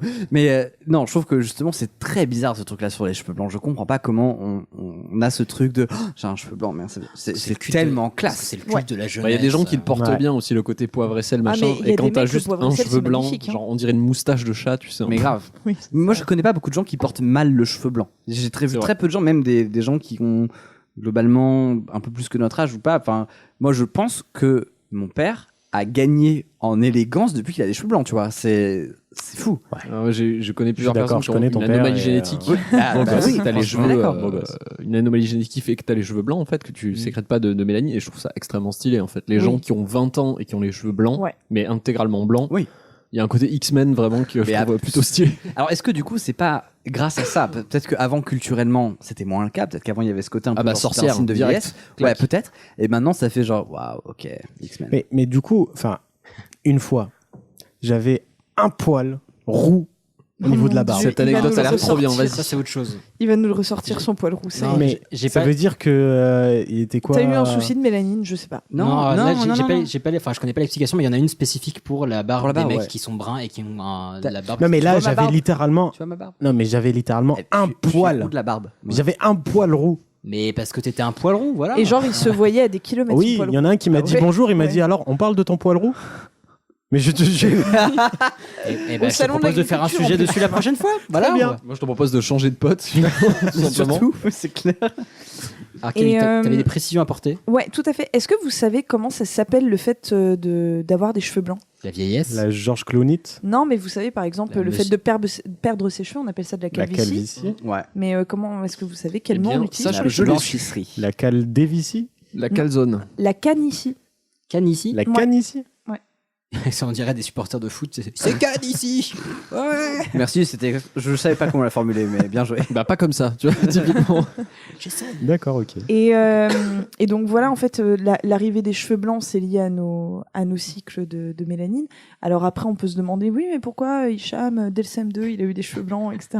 Ce qui est vrai. true story. Il était Voilà, précoce. ce qui est vrai. Il était précoce. Parce que Que pour les cheveux. aujourd'hui, on arrive à démontrer que c'est également génétique, c'est-à-dire que on peut naître avec moins de stock De mélanine. voilà, que Et- les autres, et ça vient de nos parents. Du coup, question, t'as peut-être pas la réponse, mais la légende urbaine dit que quand on est stressé, quand on se met Oui, la rate j'allais au y courbouillon, comme disent les jeunes, Marie-Antoinette, par on exemple. peut, Voilà, on peut j'allais avoir y des venir. cheveux blancs. J'allais y venir. Alors, le stress, effectivement, réduit la production de mélanocytes. Ah. Voilà. C'est Et donc ça. il y a ce qu'on appelle le syndrome de canicie subite, qu'on appelle également le syndrome de Marie-Antoinette. Ouais. Donc en fait, on raconte que Marie-Antoinette, juste avant de monter à l'échafaud en octobre 1793, aurait eu ses cheveux qui sont devenus blancs en une seule nuit. Et c'est arrivé. vrai ou Ça n'est jamais arrivé. Et c'est arrivé plus récemment, tout est relatif, mais quand même plus récemment, à Barack Obama. l'acteur Jean Gabin, qui pendant la guerre a eu ses cheveux qui ont blanchi également en une nuit. D'où l'expression se faire des cheveux blancs. Absolument. C'est une expression, ça? D'accord, bah, j'apprends des trucs. Ouais, Oui, trop bien. Ouais, mais Alors, c'est j'ai ça une qui autre était. théorie qui pourrait être non assumée par ces gens, mais Du sperme. l'urine décolore les Non, cheveux. non, C'est comme non, ça non. que c'est de là que vient le blond vénitien. L'urine pour ceux qui ne savent roussit les cheveux, elle les décolore pas. pas. Elle les décolore pas. Non, elle les roussit. Très informé là-dessus. Elle donne des reflets roux. J'aimerais bien savoir quelle vidéo vous avez vue pour arriver à cette Elle Non, décolore bah, pas, elle donne des reflets roux. eh bah, écoute, mais effectivement, je me suis trompé. elle éclaircit, enfin voilà, mais elle décolore pas, elle éclaircit. Mais fun fact, si vous avez des amis qui sont roux et qui disent non, je suis Non, blond je suis blond vénitien, vénitien, ouais. non, C'est blond couleur de vénitien, pisse, ça veut dire donc, que tu t'es décoré les cheveux à la pisse, donc ce n'est pas vraiment un contre-argument. Absolument. Attends, pardon, quoi? Blond vénitien? Blond vénitien, c'est parce que Ouais. les femmes à Venise se mettaient les cheveux dans de la pisse de cheval Et elles se laissaient laissaient sécher au sur soleil, sur le ouais. toit. Mais pardon, quoi? C'est vrai. C'est trop drôle! Bah En ouais, fait, ouais, si non. tu vas à Venise, tu verras sur le toit, il y a des espèces de terrasses en bois. Et en fait, c'est des terrasses où on chillait. Et du coup, les femmes se mettaient sur ces terrasses en plein soleil. Elles se trempaient les cheveux dans de la pisse de cheval à cause de l'ammoniac, non? J'imagine. Je sais plus, mais ouais, c'est un truc qui attaque, entre guillemets, la couleur du cheveu. L'ammoniac, Non. semble-t-il. Et, C'est la ça- javel des cheveux. Et ça les rend un peu plus dorés. Mais alors, moi, il y a deux choses. Déjà, cette information me retourne, mais en plus, vous dites ça comme si tout le monde le savait. a déjà parlé dans un épisode voilà. Quoi, la piste de cheval, évidemment. J'avais écouté celui-là. Blond vénitien n'a jamais été un contre-argument. Voilà. Mais je vous ferai peut-être un jour un sujet sur les secrets de beauté d'antan. Oh yes! Ah, Voilà. ça, Je pense que évidemment. ça peut être Ah très oui. sympa. J'adorerais donc, ça. du coup, je Tellement vous bien. ferai ça. Et donc, en gros, pour en revenir à notre chère Marie-Antoinette. Le pourquoi Euh, le plus long de l'histoire. Ouais, t'as vu, hein. En fait, elle avait les cheveux poivre et sel, comme Jean Gabin. Yes. Et donc, en cas de grand stress, ça a été démontré, on peut perdre tous ses cheveux pigmentés. Ok. Il ne reste plus que les cheveux blancs. Donc en fait, c'est pas les cheveux qui blanchissent en une nuit, c'est que les personnes qui ont des cheveux poivre et sel, en cas de gros stress, peuvent perdent perdre tous les leurs cheveux poivres. de couleur. Voilà. Ok. Trop bien, la conclusion merci. est parfaite. Putain, c'est ouf. Mais je Ouais, vous en donc se prie. faire des cheveux blancs, c'est perdre ses cheveux. Je vais me calmer du coup sur Voilà. l'inquiétude. Marrant. Super! Bah merci pour tout ça. Tu devrais refaire d'autres sujets scientifiques, c'était vraiment cool. Ouais. Merci Jamie. Et je veux que tu fasses ce sujet sur les secrets de beauté d'antan. Carrément. Eh ben, promis, je m'y attelle très prochainement. Très bien. Et pour les gens qui vont à Venise, soyez vigilants. Regardez les toits, vous verrez. Et moi, j'ai noté, hein. Moi, franchement, je vais prendre rendez-vous, mais dès demain. Bah, techniquement, t'as pas besoin de rendez-vous, t'as besoin Oui. d'un seau Et d'un cheval. Et d'un cheval. et une bouteille de banga. Bah, ça marche aussi avec Très bien. Bon, enchaînons. Allez.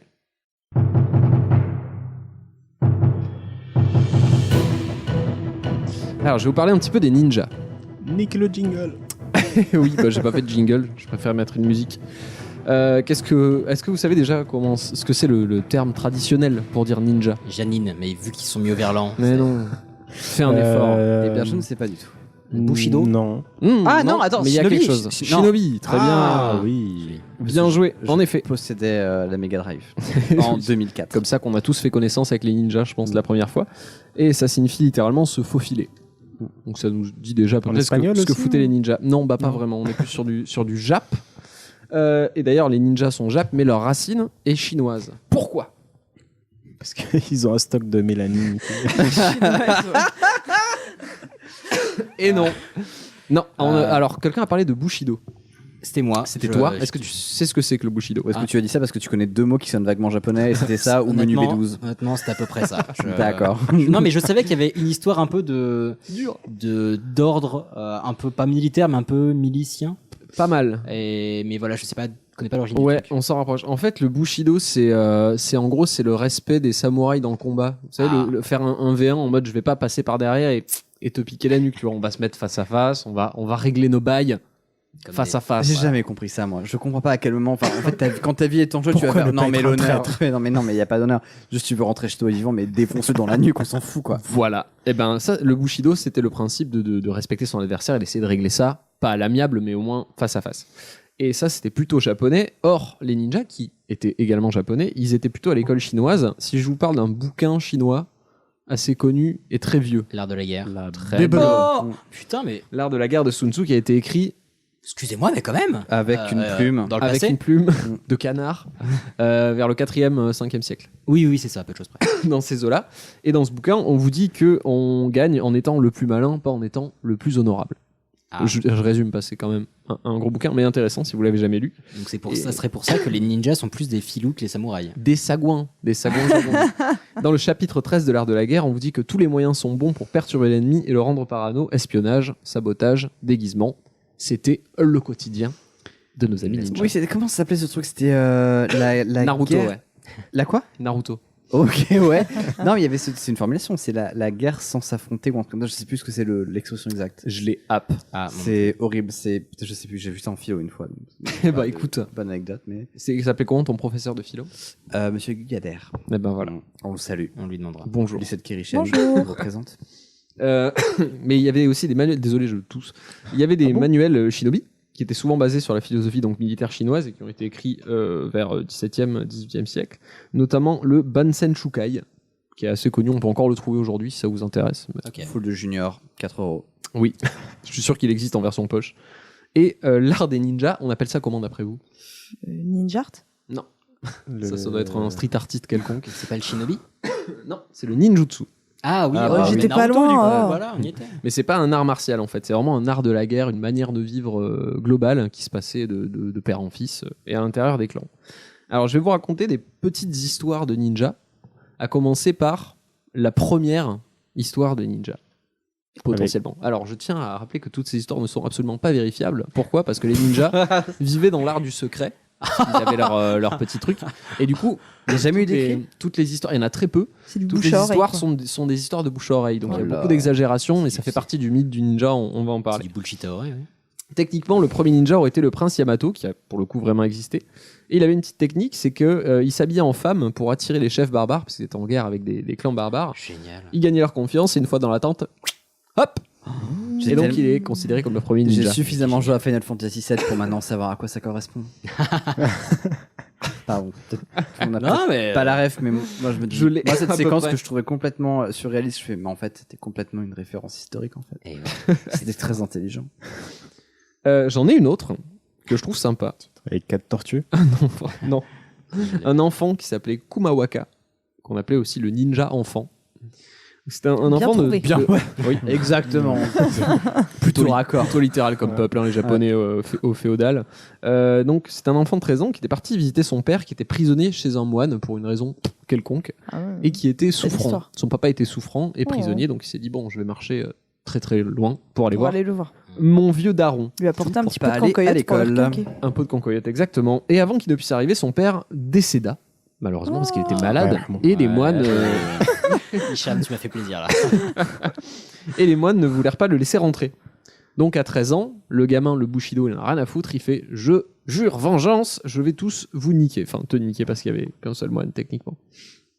Donc, lui aussi, l'enfant, il a fait semblant d'être souffrant pour qu'on le laisse rentrer dans la maison. Il dit ah ouais, mais après ce long voyage, je crois que j'ai attrapé une pneumonie. Il avait l'accent de Toulouse. Il était toulousain du Japon. Hong Kong. Fatch chocolatine. Je viens de marcher là 150 km. Tu vas bien me payer une petite pastaga, s'il te plaît. Tu confonds les Marseillais et les Toulousains. Écoute, j'en suis pas un racisme près. Moi, je viens de Bretagne, ok. Ce qui est au-dessus de Nantes pour moi, c'est tous les mêmes. Vous avez créé le racisme? Ah oui, un petit peu. Bon, on l'a laissé rentrer, voilà. cet enfant, finalement. Et à la nuit tombée, il ouvre une fenêtre pour laisser rentrer les papillons de nuit, parce qu'il y a plein de papillons de nuit au Japon. Et il y avait une lanterne, tous les papillons de nuit se sont agglutinés autour de la lanterne de la chambre du moine, et il a profité de l'obscurité et du chaos que ça créait, plein de papillons autour de la lumière, c'était le bordel. Bam! T'as bien fait de préciser que c'était pas vérifiable. Ouais, parce que même chez les scouts, c'est des légendes. j'ai jamais eu autant de papillons autour de la lanterne la nuit. Et puis c'est des papillons qui font la taille de ta main, quoi. Ouais. Oui, après la seule source de lumière, C'est des c'était chauves-souris, une en fait. pauvre lanterne avec une bougie, c'était pas ta lampe Quechua. C'est les papillons, ils se sont mis en rond comme ça, comme pour les matchs de foot quand ils discutent. Non, un match de hand. J'ai vraiment pas ta ref. Ah d'accord, très bien. Quand ils discutent de la technique à la mi-temps. Ça y est, je l'ai. Bref, il a profité de cette obscurité pour assassiner le moine qui tenait son père captif. Et il s'est enfui en grimpant sur un grand bambou jusqu'à ce que le bambou se plie, enfin se torde parce que ça ne se plie pas, qu'il ploie, pour l'amener jusqu'à l'autre rive de la rivière. Habile. Et il a lâché le bambou et il est parti en courant. Ouais. Donc, et le moine s'est pris le bambou dans la gueule. non, bah non, c'était pas Bip Bip et Coyote. Ninja lui aurait dit tiens le bambou. Mais vas-y, continue. C'est quoi cet épisode? C'est vraiment difficile. Donc le ninjutsu, revenons-y. Il est né dans les régions de Iga et Koga, et c'était dans les grandes familles de Ida qu'on trouve le ninja le plus connu. Vous connaissez peut-être son nom, c'est Hattori Hanzo. Non, ça vous parle ou pas? Non, par contre, Koga, c'est le nom d'une boisson sucrée, ouais. C'est le nom du chef d'arène de Parmani, qui est spécialisé dans le type poison dans Pokémon Rouge et Bleu. Il y a peut-être un lien parce que le type poison, les ninjas avaient tendance à empoisonner un peu leurs armes. Personne ne peut te contredire autour de cette table. Comme Camille quand elle parle d'histoire. Parce que j'ai raison. On hoche la tête. Allez, comme Camille quand elle parle d'histoire. Hattori Hanzo, c'était notamment dans Kill Bill, c'est le mec qui fait le katana qui coupe super bien, que va chercher Uma Thurman. Si vous avez vu Kill Bill.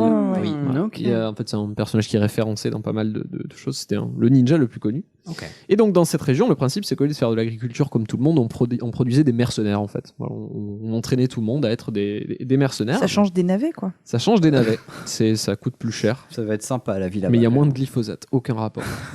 Pas.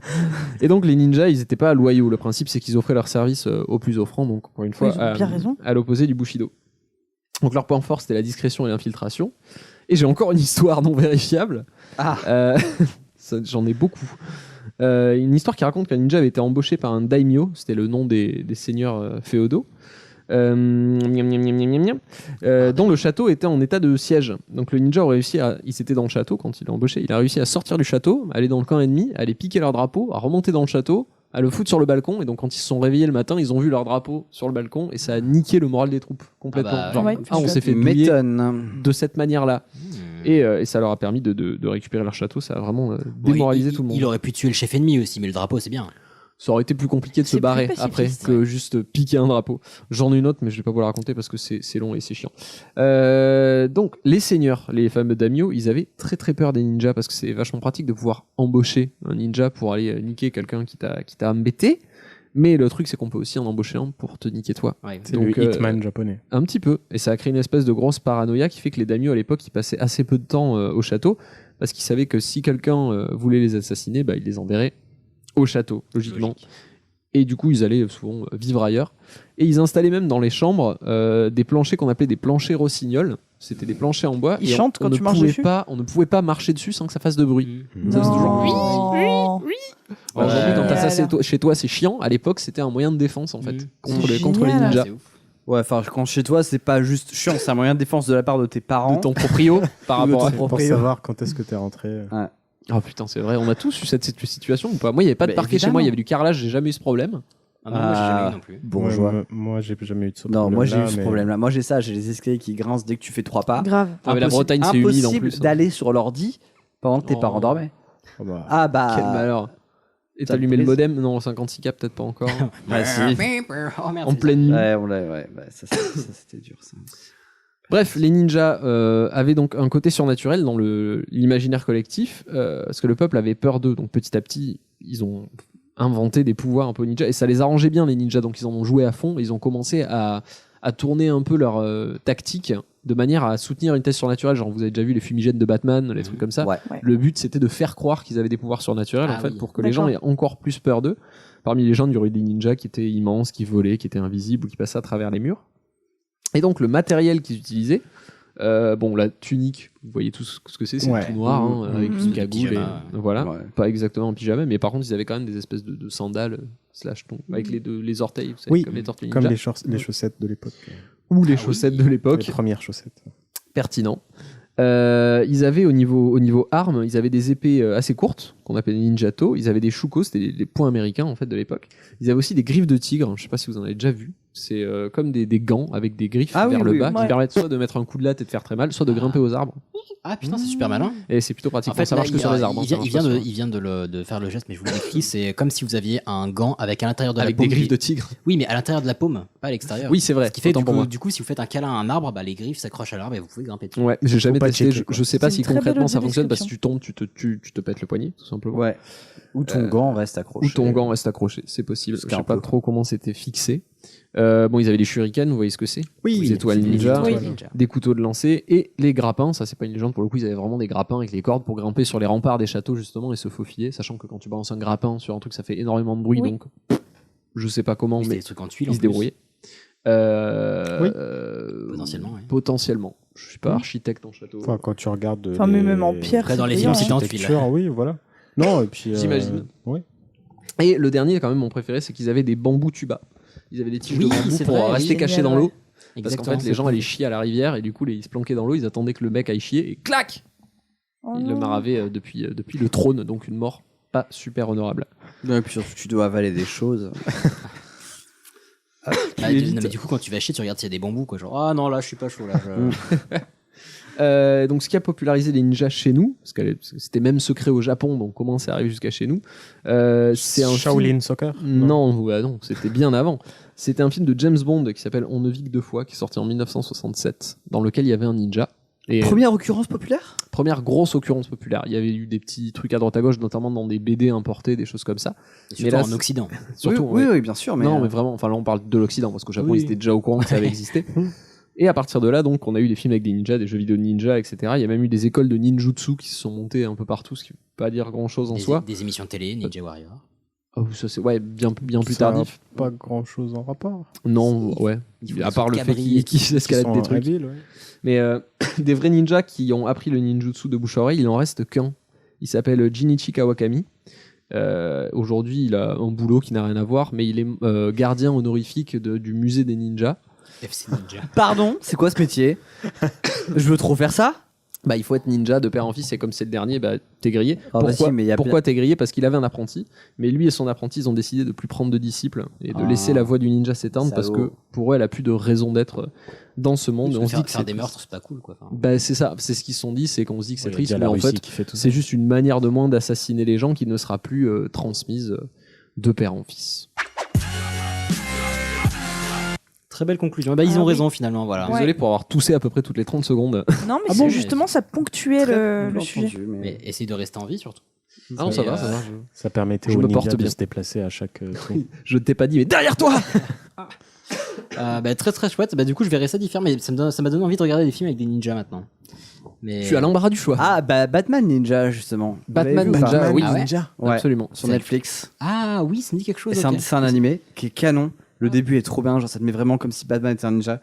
La fin part en couille totale. C'est très drôle, mais en Tu vrai, vois, Pacific Rim. Ouais, Pareil. exactement. C'est vraiment, ça commence comme vraiment Batman Shaolin, quoi. Puis après, il y a des Megazords. C'est Samouraï très bizarre. Champloo Formers. Mais c'est Vraiment. très drôle. La fin, vraiment, il est canon. Il est très Ok. très bon. Cool, je note. Fort bien. Bon, bah, du coup, on va repartir sur un truc un peu crade, désolé. Il faut bien. Et où est le cadavre? Le cadavre. Tu as déjà commencé à pourrir. Quel cadavre? Il est bien évident que si votre cadavre n'est pas enfermé dans un cercueil hermétique, Il manque la fin de la phrase. Il manque la fin de la phrase, on est d'accord. Mais non, s'il est pas enfermé dans un cercueil hermétique. Oui, mais l'intonation. Oui, mais c'était fait exprès, j'ai coupé la phrase. Bon, très bien. Ah. À toi de jouer. Oui, donc, comme je vous avais dit, je fais des trucs trop. Je sais pas, je m'offusque de la mort des taureaux. Tu sais, je me suis dit, pourquoi je n'essaierais pas moi aussi de faire un sujet un peu crade, mais qui m'a somme toute passionné. Donc allons-y, là, je me suis dit, qu'est-ce qui se passe quand un corps meurt, finit de vivre, finit d'être. Il pourrit, mais qu'est-ce qui se passe exactement? C'est quoi le processus? Il se libère de ses fluides. Ah oui, alors, en fait, c'est pas un quiz, je vais présenter le sujet petit à petit. Ça dépend. Alors, comme d'habitude, on commence avec une définition de base, définition de la mort. Je me suis inspiré de la définition Fin de légale vie. en France. Fin de vie. Est-ce que vous avez une ou deux idées de ce qui peut permettre de définir qu'une personne est bien morte et légalement, ok, c'est sûr. Le sang ne circule Le plus. plus de l'encéphalogramme, cœur la respiration. ne- Pas tous en même temps. Le cœur ne bat plus. Ok. La personne répond à ses commentaires YouTube. Elle est morte là du coup? Elle À répond l'intérieur, oui. plus. Ah, ok, ça marche un peu. Ça c'est en 4e. Il y a 3 paramètres. On sent plus la respiration. La personne retweet la manif Euh, pour tous. Alors, aussi. Elle a plus Alors, de souffle. Alors, en gros, il y a absence totale de ventilation spontanée, absence totale. Ah, comme dans mon appart. Très bien. Absence totale de conscience et d'activité motrice spontanée. Donc pareil, on peut te mettre des petites claques et tout, il se passe rien. Et tu ne peux pas, comme tu ne moi peux ce pas faire des matin. trucs. Et absence de tous les réflexes du tronc cérébral. Alors qu'est-ce que c'est ça? C'est des réflexes de base, genre le réflexe oculaire, donc les yeux qui bougent quand on leur met de la lumière, des choses comme ça. La diminution du rythme cardiaque quand on appuie sur les yeux. Donc ça, c'est des choses que tu peux pas contrôler. Quoi? Ouais, en fait, quand tu appuies sur les yeux, Oui. ça diminue ton rythme cardiaque. Ah bon? Pardon. Ouais, voilà. C'est J'ai l'impression d'être dans les pires cheat codes, dans un bug de jeu vidéo. donc c'est des Quand tu vas sur le mur, t'arrives dans le niveau 3.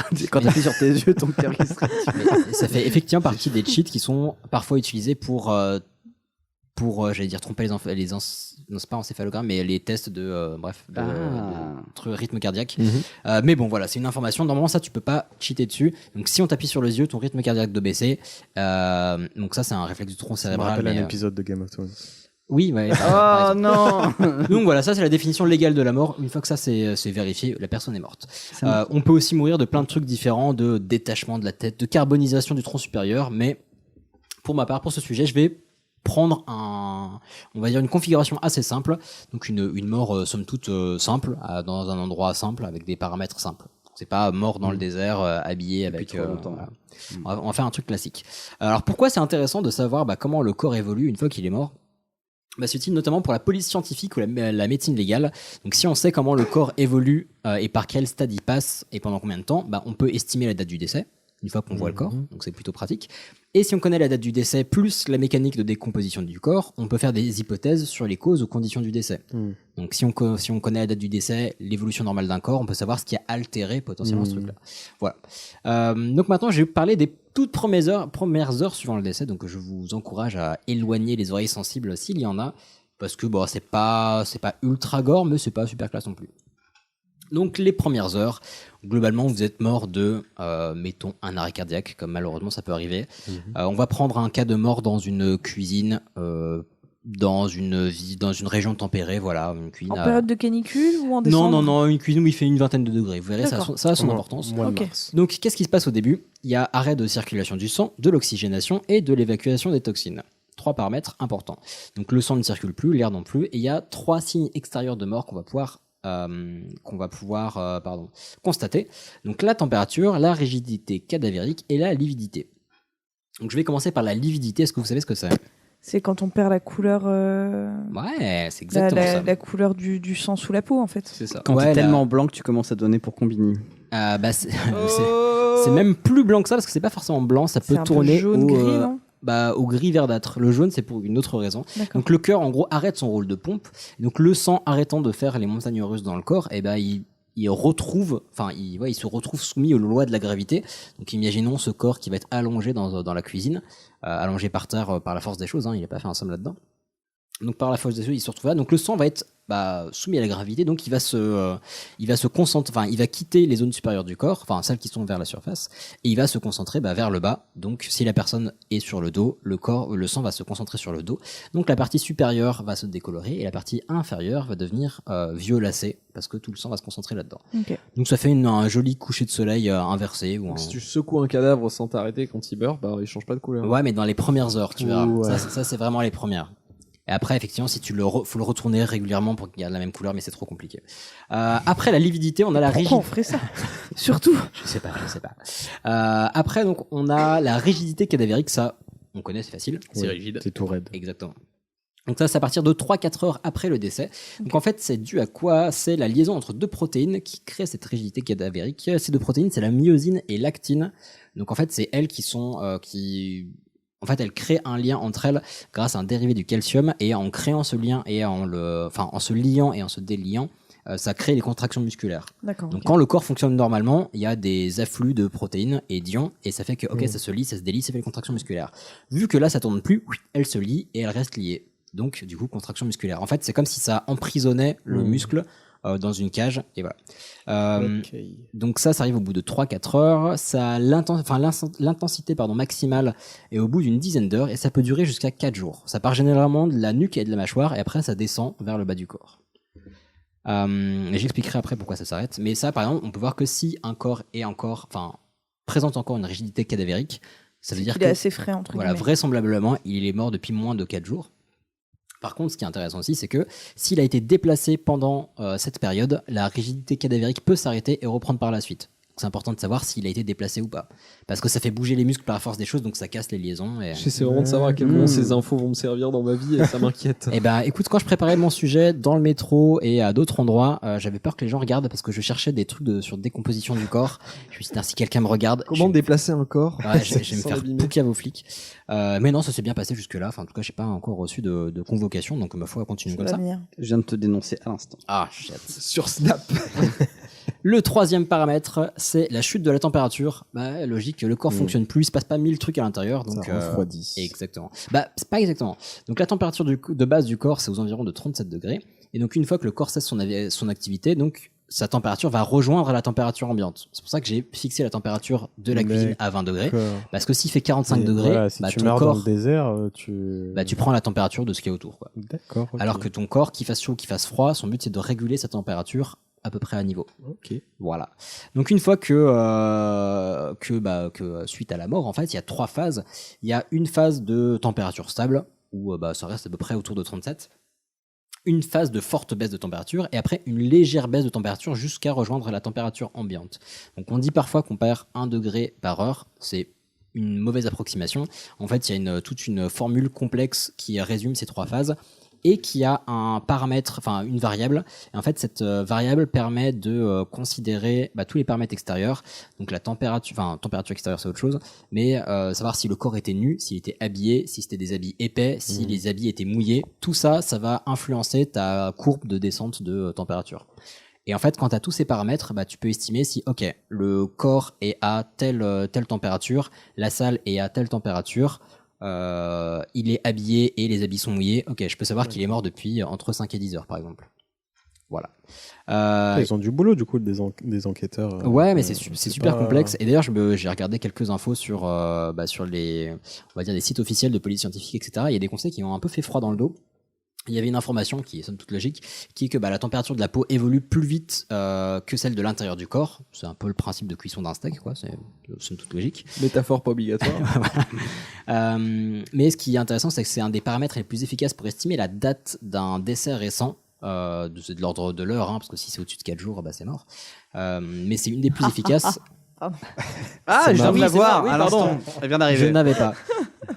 Mais donc le conseil de la police scientifique française, qui m'a un peu fait froid dans le dos, c'est que pour avoir une estimation la plus fiable possible, il faudrait prendre la température de la manière la plus efficace possible. Le rectum. Voilà. Et donc ça serait, selon eux, en introduisant une sonde à 10-15 cm dans le rectum du cadavre. Donc là, je me suis quand même bien vérifié qu'il est mort avant, parce que sinon le réveil est un peu brutal, quoi. C'est un peu une façon de prouver qu'il est pas mort aussi. Ouais, mais je pense que tu lui tapes sur l'épaule, il y a peut-être un truc un peu plus doux à faire, quoi. Putain, puis avec la rigidité musculaire, ça doit pas être facile quand même. Putain, mais le pire, c'est quoi, hein. T'imagines l'enfer, quoi. Là, il faut un beau métier, Il faut un beau métier. On perd Juan. Donc, après cette phase, on a vu que, rigidité cadavérique qui disparaît par la suite. On a une chute de température, on a la couleur qui change. Bon, on a quand même des petits indices que le truc est mort, quoi.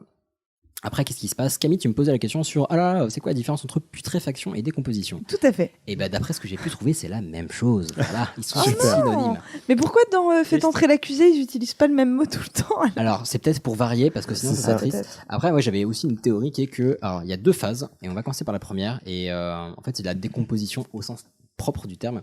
C'est que les cellules qui, du coup, n'étant plus alimentées, les enzymes qui sont dedans vont commencer à boulotter tout ce qui est autour pour s'alimenter, parce qu'elles ont faim, quoi. Ouais. Donc en fait, elles vont bouffer l'intérieur de la cellule et la cellule elle-même.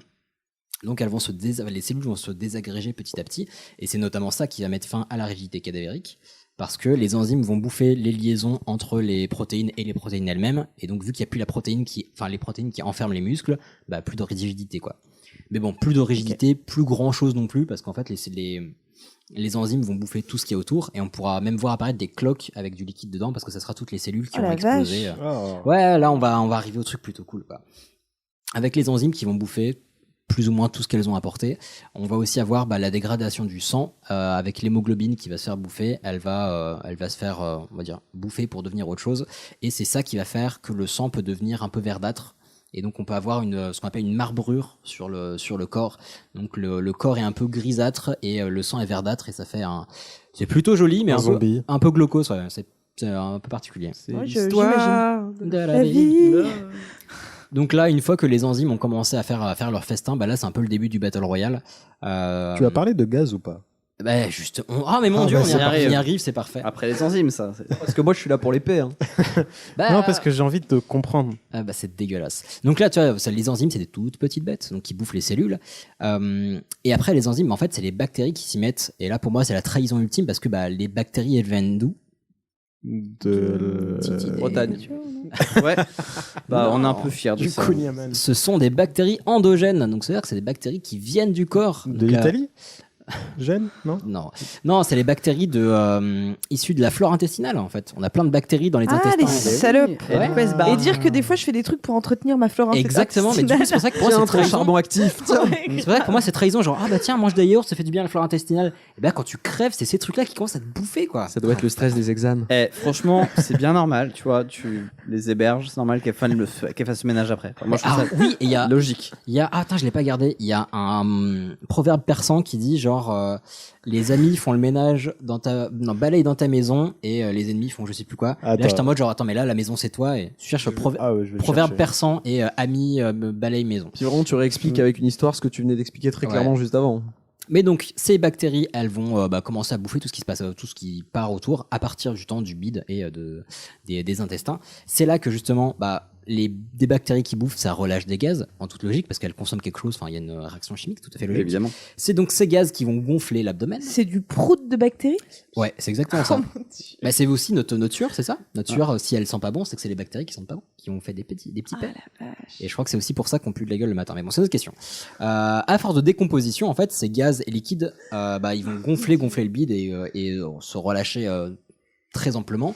Et en fait, au bout d'un moment, ça va lâcher et tout va ressortir. Ça ressort littéralement par tous les trous, par l'anus, par le bide où il y a des fissures qui se font. Enfin, c'est immonde. Très bien. Voilà, c'est plutôt classe. Et en fait, voilà, ces gaz et ces liquides qui vont être relâchés et qui daubent. On sait que ça daube. Mais en fait, le fait que ça daube, ça a une importance particulière parce que ça va attirer d'autres bêtes un peu plus grosses. Donc là, c'est le début du festin quoi, c'est exactement. Les loups, non. Donc pas tout de suite. Mais non, mais c'est plutôt technique en fait, c'est ce que j'ai appelé l'attaque des bêtes exogènes. Donc là, c'est plus des endogènes, ça veut dire qu'il vient de l'intérieur. Cette série B. C'est clair, je veux voir ce film. Donc endogène, c'est qui vient de l'intérieur du système, exogène qui vient de l'extérieur du système. Donc là, ça vient de l'extérieur, il y a une petite odeur, un fumet. Et il y a des petites mouches. Voilà, il y a des petites mouches qui font genre attends, mais j'avais faim moi, mais ça sent bon là. Donc en fait, il y a une suite de 7 escouades, donc on les appelle des escouades. C'est on va dire des familles d'insectes qui vont venir pour se nourrir sur le corps et faire d'autres choses. Mais en fait, elles réagissent chacune à une odeur particulière et donc à un stade particulier. Donc ça aussi, ça peut être utilisé pour dater selon si tu trouves une mouche ou un autre truc. Voilà, sur les larves que tu trouves, etc. Alors c'est plus compliqué parce que toutes les escouades ne viennent pas dans l'ordre. Les 3 premières, je crois qu'elles sont dans l'ordre. Escouade, ça me fait trop. Ouais, mais le terme est vachement utilisé, donc je me dis que c'est un terme technique. Mais je pense à Worms direct. Grave.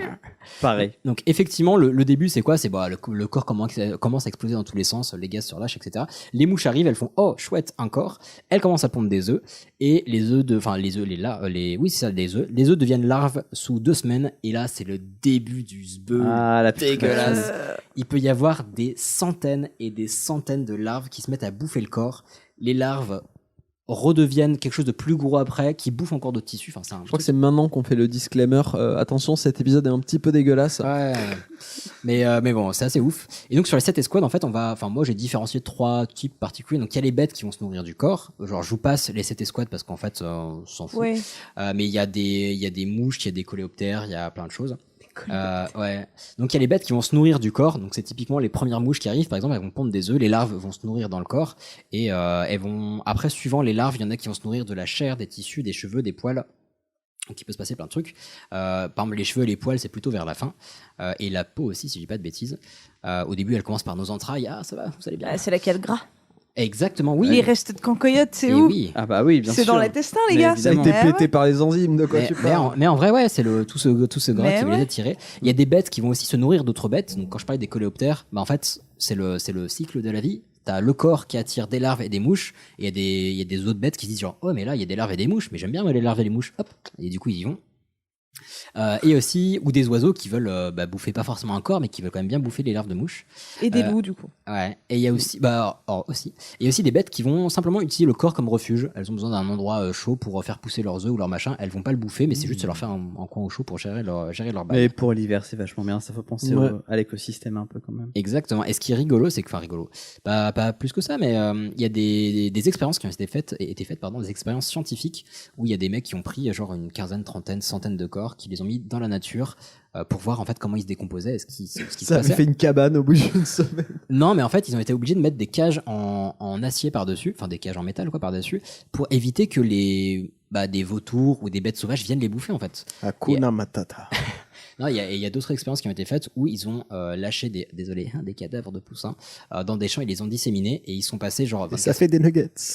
Oh, trop mignon. Non, mais ils sont passés 24 heures après, 48 heures après, 72 heures après.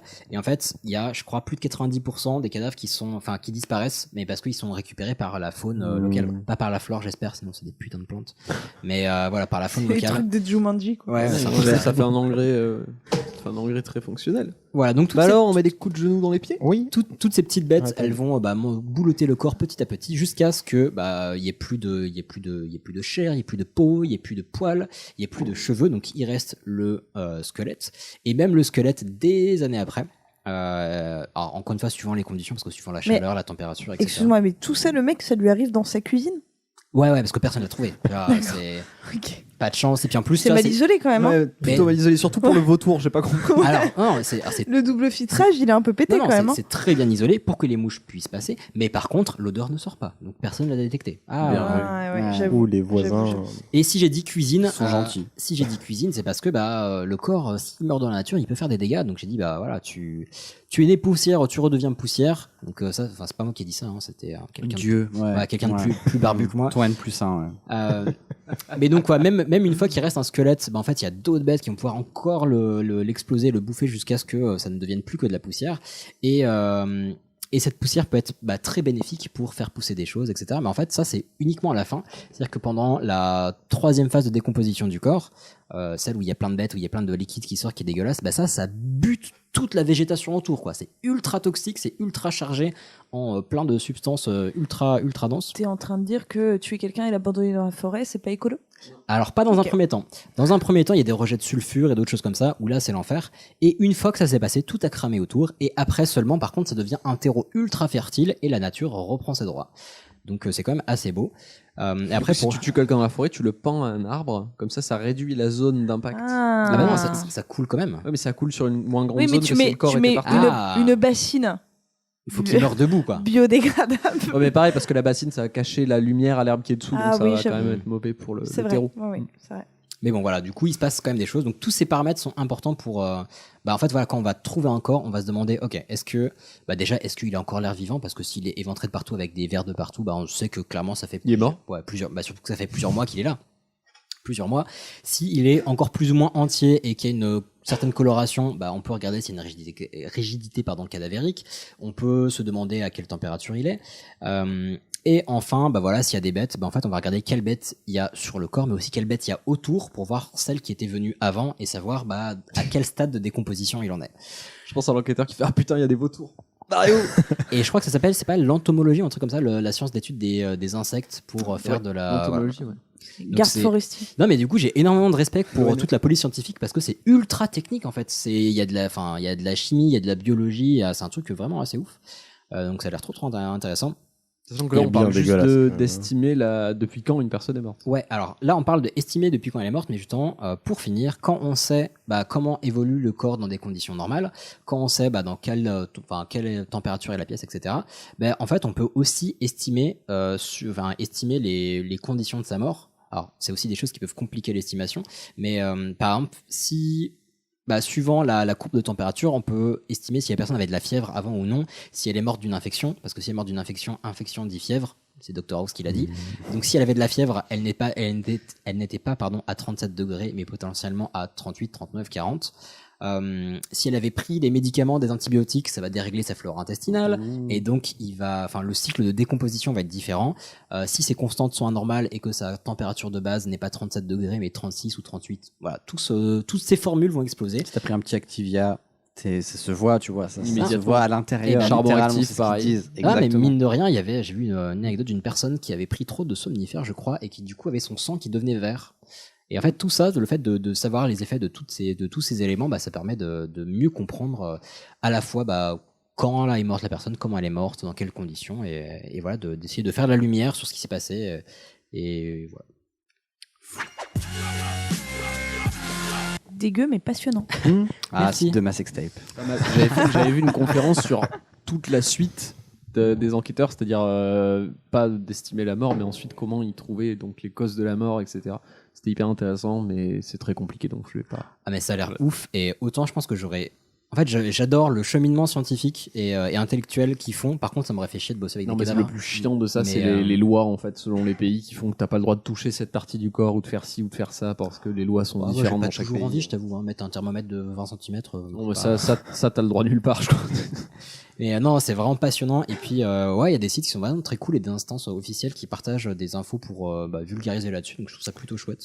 Cadavre.com. Un petit big up là-dessus. Il y a une chaîne YouTube d'une meuf que j'aime beaucoup qui s'appelle le Bizarrium, qui étudie beaucoup ce truc-là sur la mort et tout. Donc voilà, si vous savez pas, vous très trouvez cool. Pour satisfaire finalement vos envies de mort, et le Bizarrium, c'est vachement bien. Voilà. Abonnez-vous.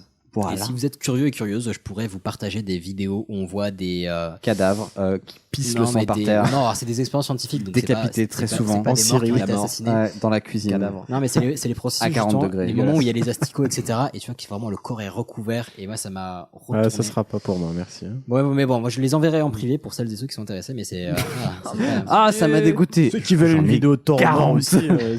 J'en ai 70 gigas. Écoutez Mortel. Mais exactement. Aussi. Et qui faisait son live ce soir. Exactement. Oh oui. Voilà. On lui souhaite plein d'amour. J'espère que c'est bien passé. Sur Taous, si tu nous écoutes. J'espère que tu nous écoutes, Taous. Ouais, manquerait plus que ça, dis donc. Mais du coup, il me semble que ça va être la fin de cet épisode. Eh ben oui. Est-ce que tu as passé un bon moment, Thomas? J'ai détesté. Ah. À la fin, bon. Regarde. Sauf la corrida, c'était rigolo. Ça j'ai. Ouais. Moi, j'aime bien les animaux. Moi, quand ça gigole, j'aime bien. Non, c'était très sympa. Merci beaucoup. Fort bien. Mais écoute, merci à toi. On était très content de te carrément. recevoir. Encore merci pour ton invitation Oh aussi. là là, oui. merci pour la vôtre, enfin. Et où est-ce qu'on peut te retrouver? Parce qu'il me semble qu'on n'a pas dit. Si. Non, la nuit originale, oui. Ah oui, exactement. Je suis vers Gare de l'Est. Très bien. Et on encourage les gens à ne pas te stalker du coup. Non, mais comptes réseaux sociaux. sur Instagram, vous cherchez Dr Erquet, c'est moi. Et sinon, j'ai pas une présence phénoménale, mais c'est vraiment vous cherchez Erquet. Il y en a pas 40 Erquet. Il y en a 3 Thomas Erquet, non 4 Thomas Erquet. J'ai vu sur Facebook, ouais. Sauf que les autres, ils mettent leur profil tellement pas à jour qu'ils doivent avoir le seum. En fait, je me demande si ça leur pose pas problème parce que moi, je sais que comme je fais beaucoup de trucs sur Internet, mais que je suis le seul des 4 Thomas Erquet dans le monde à faire des trucs. Si mettons ils candidatent à un job et que l'employeur va faire ce que tous les employeurs font aujourd'hui, c'est pas mal. Je les imagine arriver en entretien, genre pour un poste, je sais pas, de manutention ou de expert comptable, et le mec fait les lives de chansons paillardes à 2h du matin. C'est quoi ces chaînes YouTube là que vous avez fait? Parlez-moi de votre chaîne YouTube. Mais je fais pas de chaîne YouTube, et le mec allez, mytho en plus. C'est qui ce Patrick Beau? Il est bien. Mais par contre, vous parlez très bien français, hein, merci. Mais du coup, voilà, c'était très drôle. C'est très drôle. Je sais pas comment. Si vous trouvez un Thomas Erquet avec un compte à jour, globalement, ça devrait être toi. Ouais, c'est globalement ça, ouais. Ok, bon. Moi, qu'une mise à jour de moins de 2 semaines. Ouais, ça va. Si sa photo de profil est un cheval et qu'il a Clermont-Ferrand, techniquement. Et sur Topito, on a aussi le podcast Topito Happy Hour, on fait des classements. Là, on a enregistré aujourd'hui le classement ultime des tops de l'été des années 2000. À votre avis, c'est quoi le top de l'été en première place? Pour vous, je peux vous le spoiler, mais à votre avis, en première place, c'est quoi? Le top de 2000 à 2009. De 2000 à 2009. Top de l'été? Les tubes de l'été de 2000 à 2009. Ouais, j'ai aucune idée des dates. ACBR. Superman Lovers peut-être. Ah non, ça a failli, mais non. La SketchUp. Ah, la SketchUp, pas loin non plus, mais non. Pensez au groupe quoi Sean DePaul. Comment la. Non. Ah, Sean Paul n'est pas dedans, hein, parce que c'est pas un truc de DT, mais. Magic System. Magic System est premier. Bah bien. Et lequel de Magic System est Un premier? Gaou à Oran. Quoi? Un Gaou à Oran. Quoi? Non, merde, Non. ça c'est pas. Un Gaou à on dit Oran. premier. Peut-être Non, que les mais mecs qui étaient allés en Algérie. non, genre. mais il y a une chanson qui s'appelle Un Gaou à Oran. Oui, il y a une chanson qui s'appelle C'est le premier Gaou. Non, c'est le machin. premier Gaou, voilà. premier Gaou. Mais j'adore cette chanson. Elle s'appelle pas Un Mais Gaou à Oran, les la par- chanson. Non, mais c'est parce qu'il vient d'Oran. Ça, il s'est dit, Mais bah, non, j'écoutais ça à Oran, c'est un Gaou à Oran. Mais les paroles sont tellement drôles. Bah, j'ai jamais fait gaffe, tu vois, ça m'a donné envie de m'en mettre dedans. Intéresse-toi. Ouais. Intéresse-toi, Intéresse-toi, dit-il en pointant le doigt accusateur. C'est super drôle. Mais de ouf. La Et menace c'est super super drôle. Je te raconterai plus tard. Bah écoutez, et si on n'arrêtait pas cet enregistrement pour que tu nous racontes cette histoire? Allez. Formidable. Bon, du coup, on vous embrasse. Des Envoyez bisous. 5 étoiles à Topito. Envoyez-nous aussi, c'est toujours cool à maman prendre. aussi, enfin. Voilà, ça serait adorable. Bah nous, dans tout cas, on vous embrasse. On se retrouve dans 2 semaines avec de nouvelles personnes. C'est Ouais. logique, si tout va bien. Et joyeux Aïd. Oui, Ah oui, exactement. Aïd Moubarak. Qu'est-ce qu'on fait? Des bisous. Prenez soin de vous. Faut que je lui dise d'aller se faire enculer.